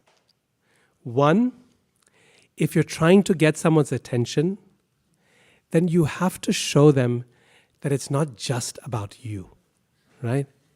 Like, once children grow up, if the only time they call parents is because they need money, it's not a great relationship developer, right? You want to express something that is meaningful for them also. To identify that you are approaching them because you value them, right? There's something that is you appreciate about the person you are coming to. So we find that whenever devotees whenever Krishna comes before a devotee or a devotee approaches Krishna, they offer obeisances, and no matter how urgent, how difficult their situation is, they always take a few verses to glorify the Lord. This has another major effect. Not only does it soften the Lord so that He is more attentive to our prayer, but also it helps us take a moment away from our problem, to defocus our problem and focus on Krishna. You know, sometimes our problems become so much bigger because it's the only thing we think about, right? And when we shift our focus from the problem to Krishna, when we decenter the problem and we center Krishna, often the solution becomes apparent, becomes very clear. Because we're drowning in the problem itself, we don't get any air to breathe, right? We're covered, and it's not our fault. These problems are very, material problems can become overwhelming, right? And we're struggling to stay afloat, and we don't have air to breathe. So by decentering, even for a few minutes, and saying, Krishna, I recognize there's a bigger picture here, the immensity of our problem goes down. The solution already starts to become apparent. So it's not just that Krishna likes it, it's also good for us. Offer obeisances, then before we state the problem, we offer some prayers to Krishna, express what is our relationship with Him, why we appreciate Him. Even when, in the story of Uttara and Arjun, right, when Ashwatthama sends the Brahmastra, even that, when they're coming to Krishna for protection, that's an urgent situation, right? Brahmastras move fast and they kill completely, right? And it's coming at them. And so they're running to Krishna. Even there, Arjun takes one verse to glorify Krishna. Krishna, Krishna, Mahabaho, Bhaktanam Abhayankara, Tvameko Dahyamananam Apavargosi Samsrite. He says, Krishna, you alone are able to make devotees fearless. How? By relieving us from the burning fire of material existence. He's providing big picture, right? Even a Brahmastra coming at you is still small picture. I'm being burnt by this weapon. And what is he telling Krishna? The real problem is not the burning of the Brahmastra. It is Tvameko dahyamananam apavargosi, is the burning of the fire of this material existence. Samsrite of samsara. That's the real burn. And you alone can protect the devotees. But in the meantime, there's this little burn coming. Please help me, right? That's the next verse. Does it very beautifully. He starts off calling Krishna's name. By the end of this verse, he's pointing to burning, to the fire, the big fire. And then the next verse, the Brahmastra fire. Right? Even in the short time he prays to Krishna. Another beautiful example of this is Kardama Muni. Kardama Muni's example is very amazing. He performs austerities for 10,000 years, Bhagavatam says. 10,000 years he's doing tapasya to see the Lord. And when the Lord appears before him, he offers obeisances, and then he tells Krishna that, my dear Lord, you are the only one who can help a devotee cross over this material existence by sitting within the boat of your lotus feet. Condemned is that person who comes to you, to your lotus feet, asking for something material. Because you can give them liberation, you can give them pure devotional service. And yet, here I am. After 10,000 years of austerity, having your darshan face to face, what do I want? A wife. Get me a wife, please. Get me married. How normal is that, right? I mean, we've all experienced that in our life as devotees. We do so much service. We get so much mercy from Krishna, from spiritual master, from Prabhupada. We get so much blessings. We feel so much ecstasy in service of the Lord. We chant our rounds sincerely. We maintain our sadhana for decades. We do dedicated service. And then we come before Krishna and say, Krishna, I need a wife. I need a husband. I need a job. I need some money. I need good health. I have this problem. This person is giving me suffering. Right? So many things. And this is Kardama Muni's situation. But the beautiful thing about his example is that he is honest. He knows what pure devotional service is. He says, Prabhupada actually says in the purport, he outlines it for us.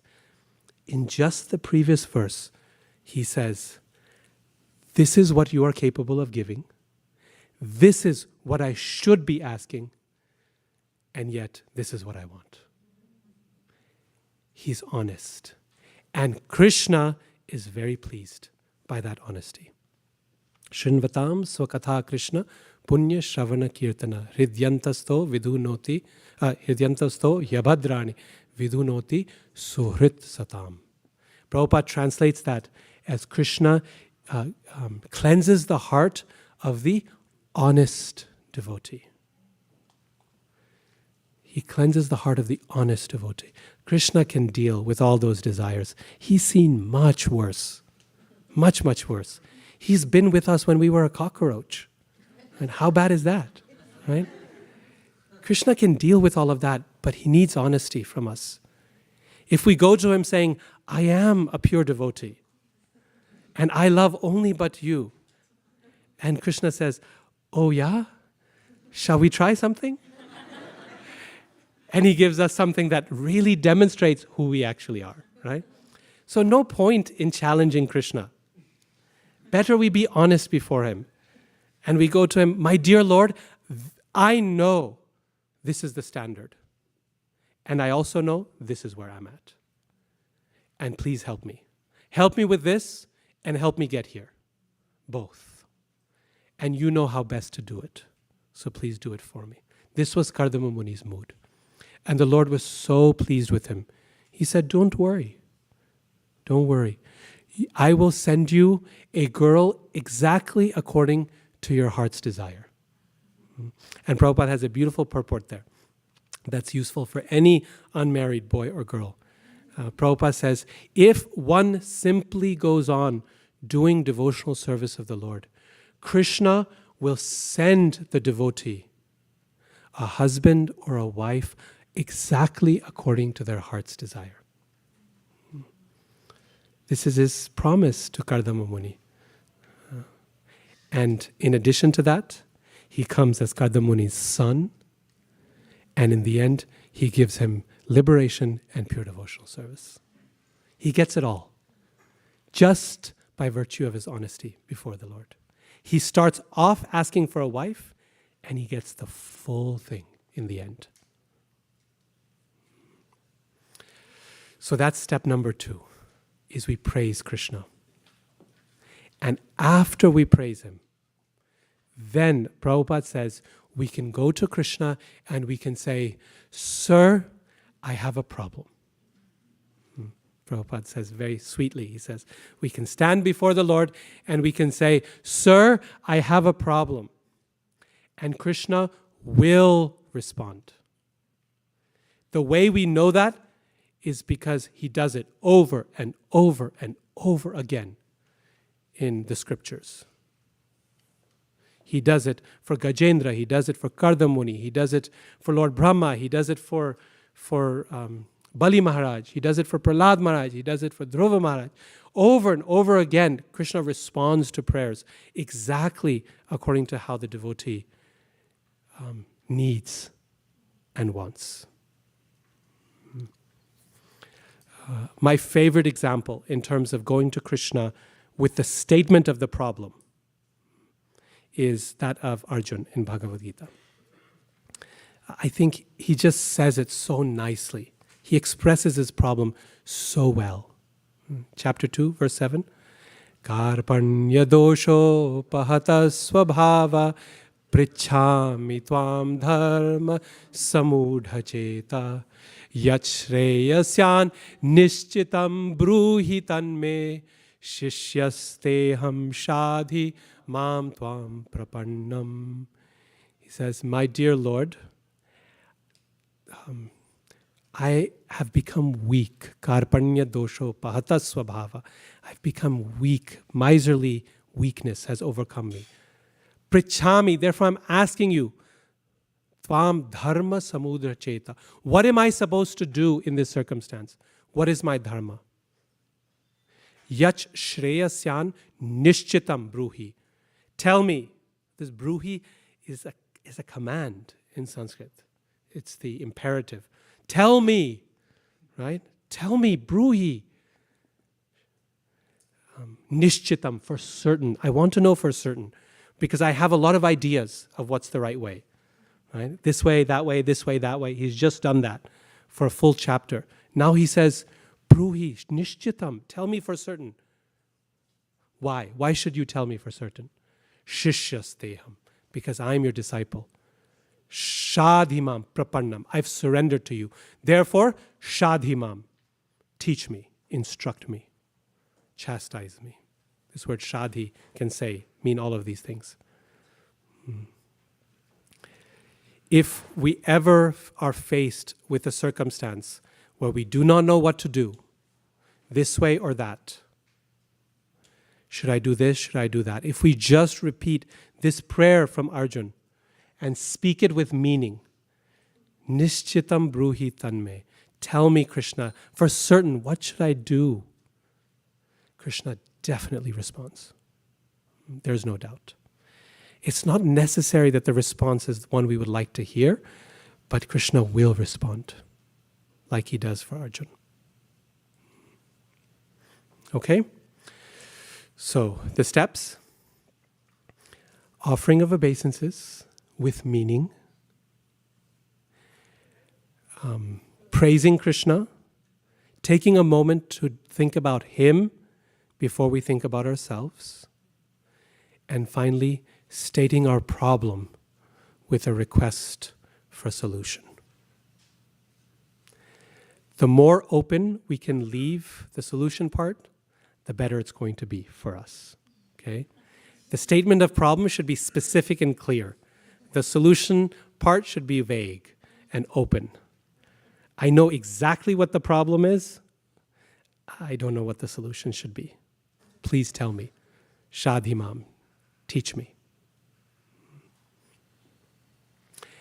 And then Krishna will respond. How he will respond is something we will see after breakfast. Okay, thank you very much. I will pause here. I think we have 10 minutes for questions. Yes. So, a lot of hands. Okay. Okay. Okay, I'll try to answer quickly, even though that's not a strength of mine. So let's start here, and then we'll work our way back. Yes. One verse that came to mind that a couple devotees we've discussed this recently is the Yasyaham Anugranami verse, where when Krishna is actually pleased with you, he'll take everything away. And we're seeing all these scenarios where Krishna is kind of giving the devotee what they're asking for. And then it's kind of the happy scenario where, I'll give you what you want, take away your desires, and then give you pure devotional service. But how do you put together these two ideas that Krishna takes everything away? I want to make sure I'm understanding it in the context that that verse is meant to serve. Yes, very nice question. And for now, an easy one, because this is going to be the full topic of the post-breakfast seminar. So what we're going to look at is Krishna's response. And you are right, Krishna responds sometimes with happy, happy, happy, right? He gives the devotee what the devotee wants and then gives more, and ultimately takes them back to Godhead. That's the response we hope for. But there's other scenarios too, right? Where Krishna takes away, and sometimes he takes away. Bali Maharaj was an example of that, right?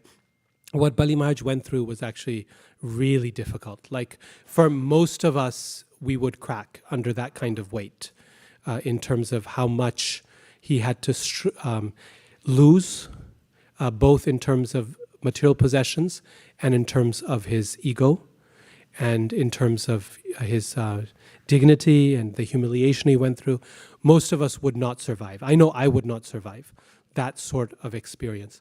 And yet Krishna knew Bali Maharaj could handle that and wanted to demonstrate the greatness of his devotee. And so he put him through something that made him a Mahajan, that people, even now millions of years later, are still describing that as an extraordinary case of the Lord's mercy. So that's not the most positive immediate scenario that we find. But after breakfast, we'll go through a full analysis of the ways in which Krishna responds to his devotees, both the way we hope and sometimes not the way we hope. Okay. Yes. Hare Krishna, Prabhu, please accept my humble obeisances, and thank you for bringing this Bhagavatam's prayer so live in our life, and especially you mentioned about Bali Maharaj section. It was so moving and touching, and I'm so enamored by your practical examples that you bring from parent to your parenthood and from all the practical life. It makes so easy to understand such deep concepts. Sir, I have a problem. So the question I have is that so we live in digital world nowadays, and then most of the time, even sometimes you're interacting with even seniors over the phone, Zoom calls, and all these things. So how can we practically apply this principle of Namaskuru in this concept where our body and mind and eventually heart, as you told, is follow that? Yes, a very nice question. How can we apply this in a digital age? So if we have the capacity for video, for seeing, then my Sanskrit teacher, Professor Narasimhachari, who is a wonderful Sri Vaishnav scholar from the Ramanuja Sampradaya, he told me once very nice, he said, the most beautiful mudra in this world, the dearest mudra to Krishna is called Pranjali, right? This one here. And he says the reason it's called Anjali is because refers to the Lord, right? He says, Aksharanam akarosmi. The Krishna says, of all letters. I'm the letter A, right? And jala means water. This is the pose that completely melts Krishna, that turns him into water, right? When we just stand before him like this, he becomes very, very happy. So we may not have the ability to do the head on the floor and the hands out, but this is a universal sign of obeisance. In fact, beyond even Vaishnava tradition, beyond Hinduism, all over the world, Christians also use this sign of obeisance. So it's very, very sweet and very powerful. And then we can use our words, that we're offering our words, our prayers, either through vanchakalpatarubhyascha, or even better, some words of appreciation. Ultimately, we have to understand that obeisances is a state of consciousness, not a physical act. It is a physical act, but even more deeply, it's a state of consciousness. So when we offer some praise to a devotee, then that is offering of obeisances. It's much better than routinized, standardized forms of obeisances. Praise, I've mentioned this in previous seminars, but praise to be effective should be specific, right? And should be honest, should be genuine. So when we offer some little specific praise to a devotee, that is not invented, that is actually something we appreciate, then it is the best form of offering of obeisances. Hare Krishna. Okay. We'll move our way back. Hare Krishna, Prabhuji. Hare Krishna. Thank you so much for the nice presentation. I especially like the Dhruva Maharaj and Bali Maharaj examples. Yes. So, and thank you for explaining the step-by-step process also. Prabhuji, I was wondering, in the final step when we know that we are going to ask for something material from the Lord. So when you have that in the mind, looks like the first two steps also, like offering obeisances and then glorifying the Lord, they seems to be a little faulty with that motivation in the mind. So there may be some guilt in the heart, right? So while doing that, so how do we overcome that, Prabhu? Yes, good question. First of all, anytime we go to Krishna, there will be some impurity mixed in until we come to the platform of prema bhakti, right? There's always going to be something. And Krishna does not mind that, right? He understands it and he still appreciates it. Like he's saying here, Bhavagrahi Janardana, Prabhupada said twice in that purport, right? He accepts, he understands everything that is there in the heart and he accepts what is there. So we should not go to Krishna with a guilty feeling, right? We should go with him with an honest heart. Those two things are different. Guilt is not a very useful emotion. It is temporarily. If guilt leads to repentance, okay, it's useful. But guilt and repentance are different. Repentance is something that makes us want to improve upon what we do. And guilt forces us to wallow where we're at. And guilt focuses us more on ourselves because we're constantly wallowing in our own uselessness and our own failures and incapacity. So it's not a very useful emotion to hold on to. What's more useful is that we take that guilt and turn it into repentance for what we've done. We take that repentance and then we turn it into determination to do better.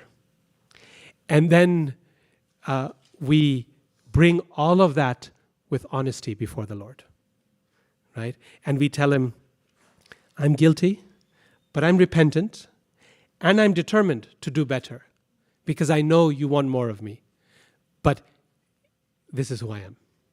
Here I am, and I'm submitting myself before you, right? If we can do those steps, then we can bring whatever we are, our full selves before the Lord, right? Because when we come before the Lord, we want to bring all of ourselves in front of him, not part of ourselves. This is what Atma Nivedana means, full surrender. That means surrender of everything. In Sanskrit, we put it in terms of body, mind, and words. But it's a way of saying that I'm bringing the whole package before you. And so in it, you're going to get some things that are really nice, Krishna, and some things that are not so nice, right? And I'm sorry, but this is who I am, right? And I need your help to improve. Okay, so let's try to take that guilt and turn it into repentance. Then take the repentance, turn it into determination to do better. Then take that determination and turn it into devotional service. Because we know utsahan nishchayat dhairyat, right? That's the pillar of engaging in devotional service. Thank you. Okay, yes, here.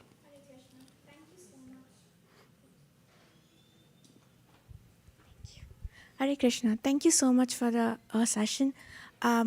He's all-knowing. So I was just curious into why do I have to voice my desires? Like, even if I want them really badly, I can glorify him, I can pranam to him on a day-to-day basis, which I love a lot that you said. But I don't know, like, can you explain me a bit more, like, why do I have to even voice my desires? Yes, excellent question. Very, very nice. So, why do we need to tell Krishna? Why do we need to pray to him at all? I guess this is a very fundamental question you're asking, is what is the reason to do this in the first place, since Krishna knows everything anyway?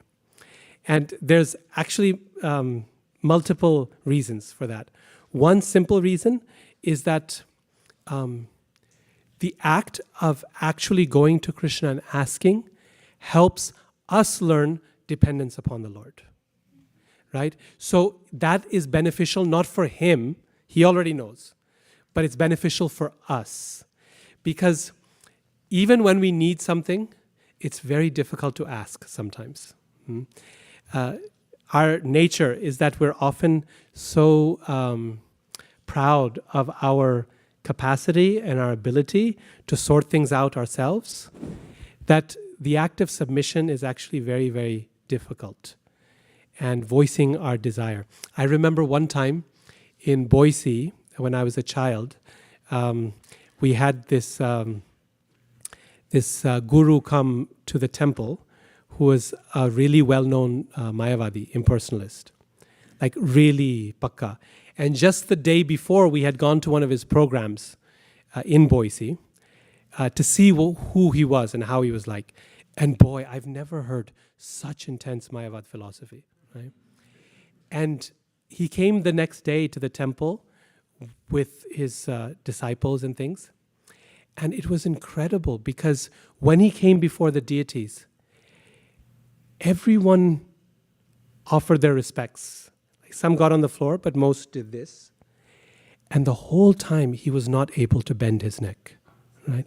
His wife did pranam, his disciples did pranam, everyone did. But he was not able to do. His neck just would not bend, right? And this was after the fact that he had spent so long the night before preaching that God is everywhere and everything is God. And yet God is everywhere except in the deities, right? He could not see Krishna within the deity, right? So it's not a given that we're able to actually submit ourselves before the Lord. Most of us don't have difficulty to that extent, but we still have difficulty.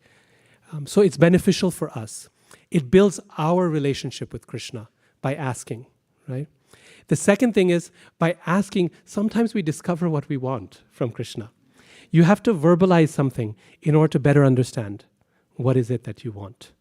Sometimes we have these vague feelings, and then we actually start saying them before Krishna, and we realize, I don't know, is that really what I want? Is that really what I want to ask him? Maybe not. Maybe actually this is what I want, right? So expressing ourselves is a very powerful way to clarifying what's in here as well. So it's ultimately, for both of those reasons, it's for our benefit. And Krishna also finds it very sweet, right? It's just like, again, when a child comes to parents to ask something, it's very sweet, right? Like, I'm hungry, I want to eat. I don't think there's any doubt in the child's mind or the parent's mind that they will be fed. Right? This is kind of the job.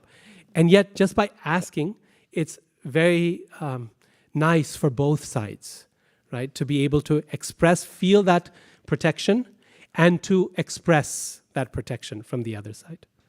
So it's all about building that relationship. Yeah? Okay. Hare Krishna. In the back, we have a couple of questions.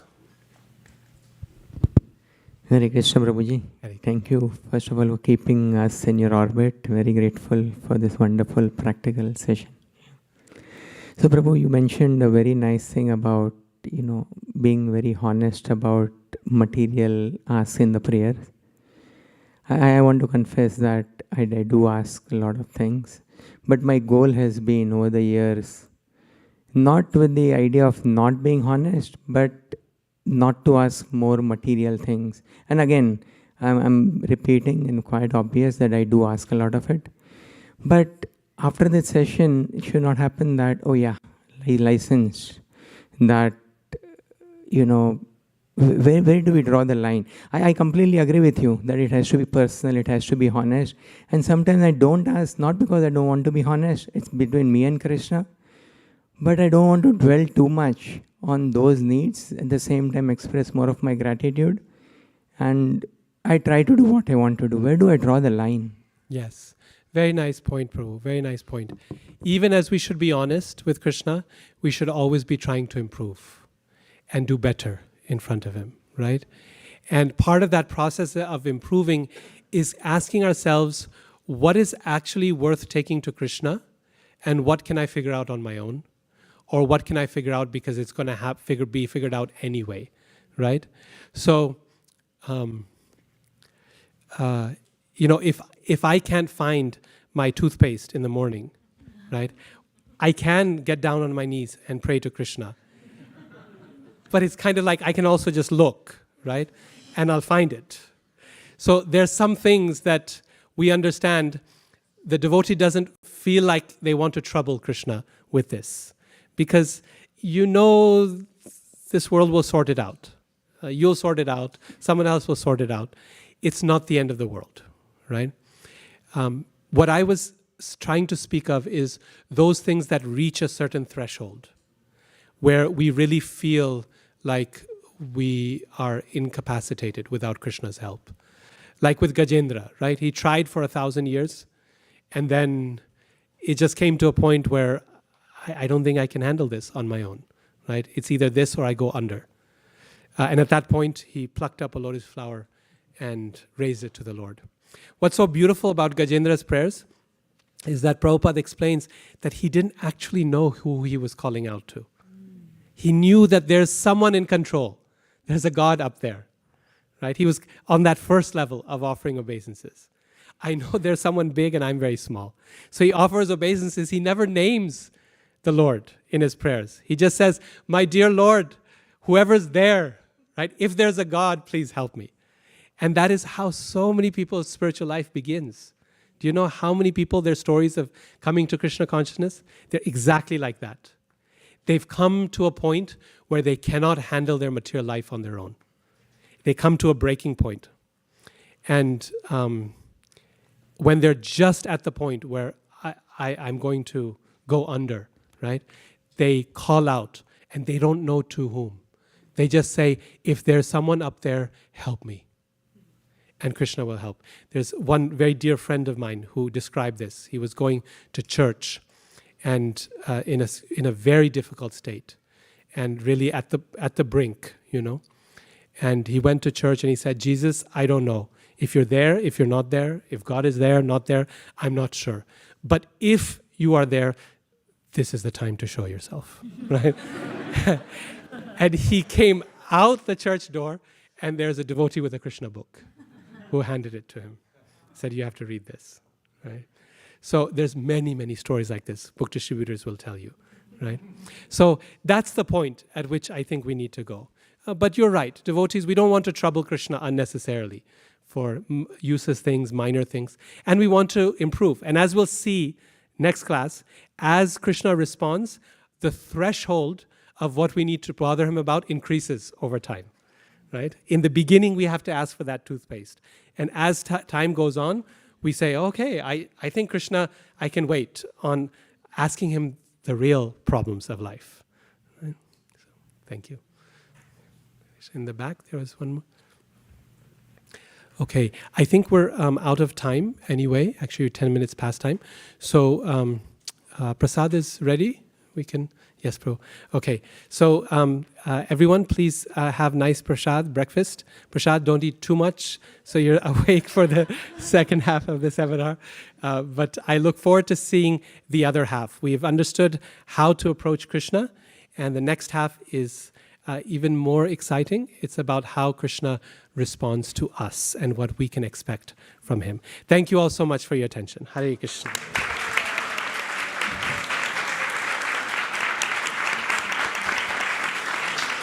Yeah, very well.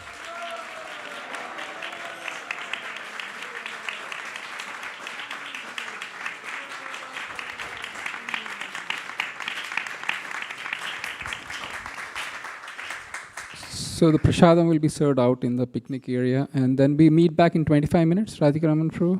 Yeah, or 30 if it's better. Okay, so it'll be 10:42 sharp. That way everyone can eat now. Yeah, thank you.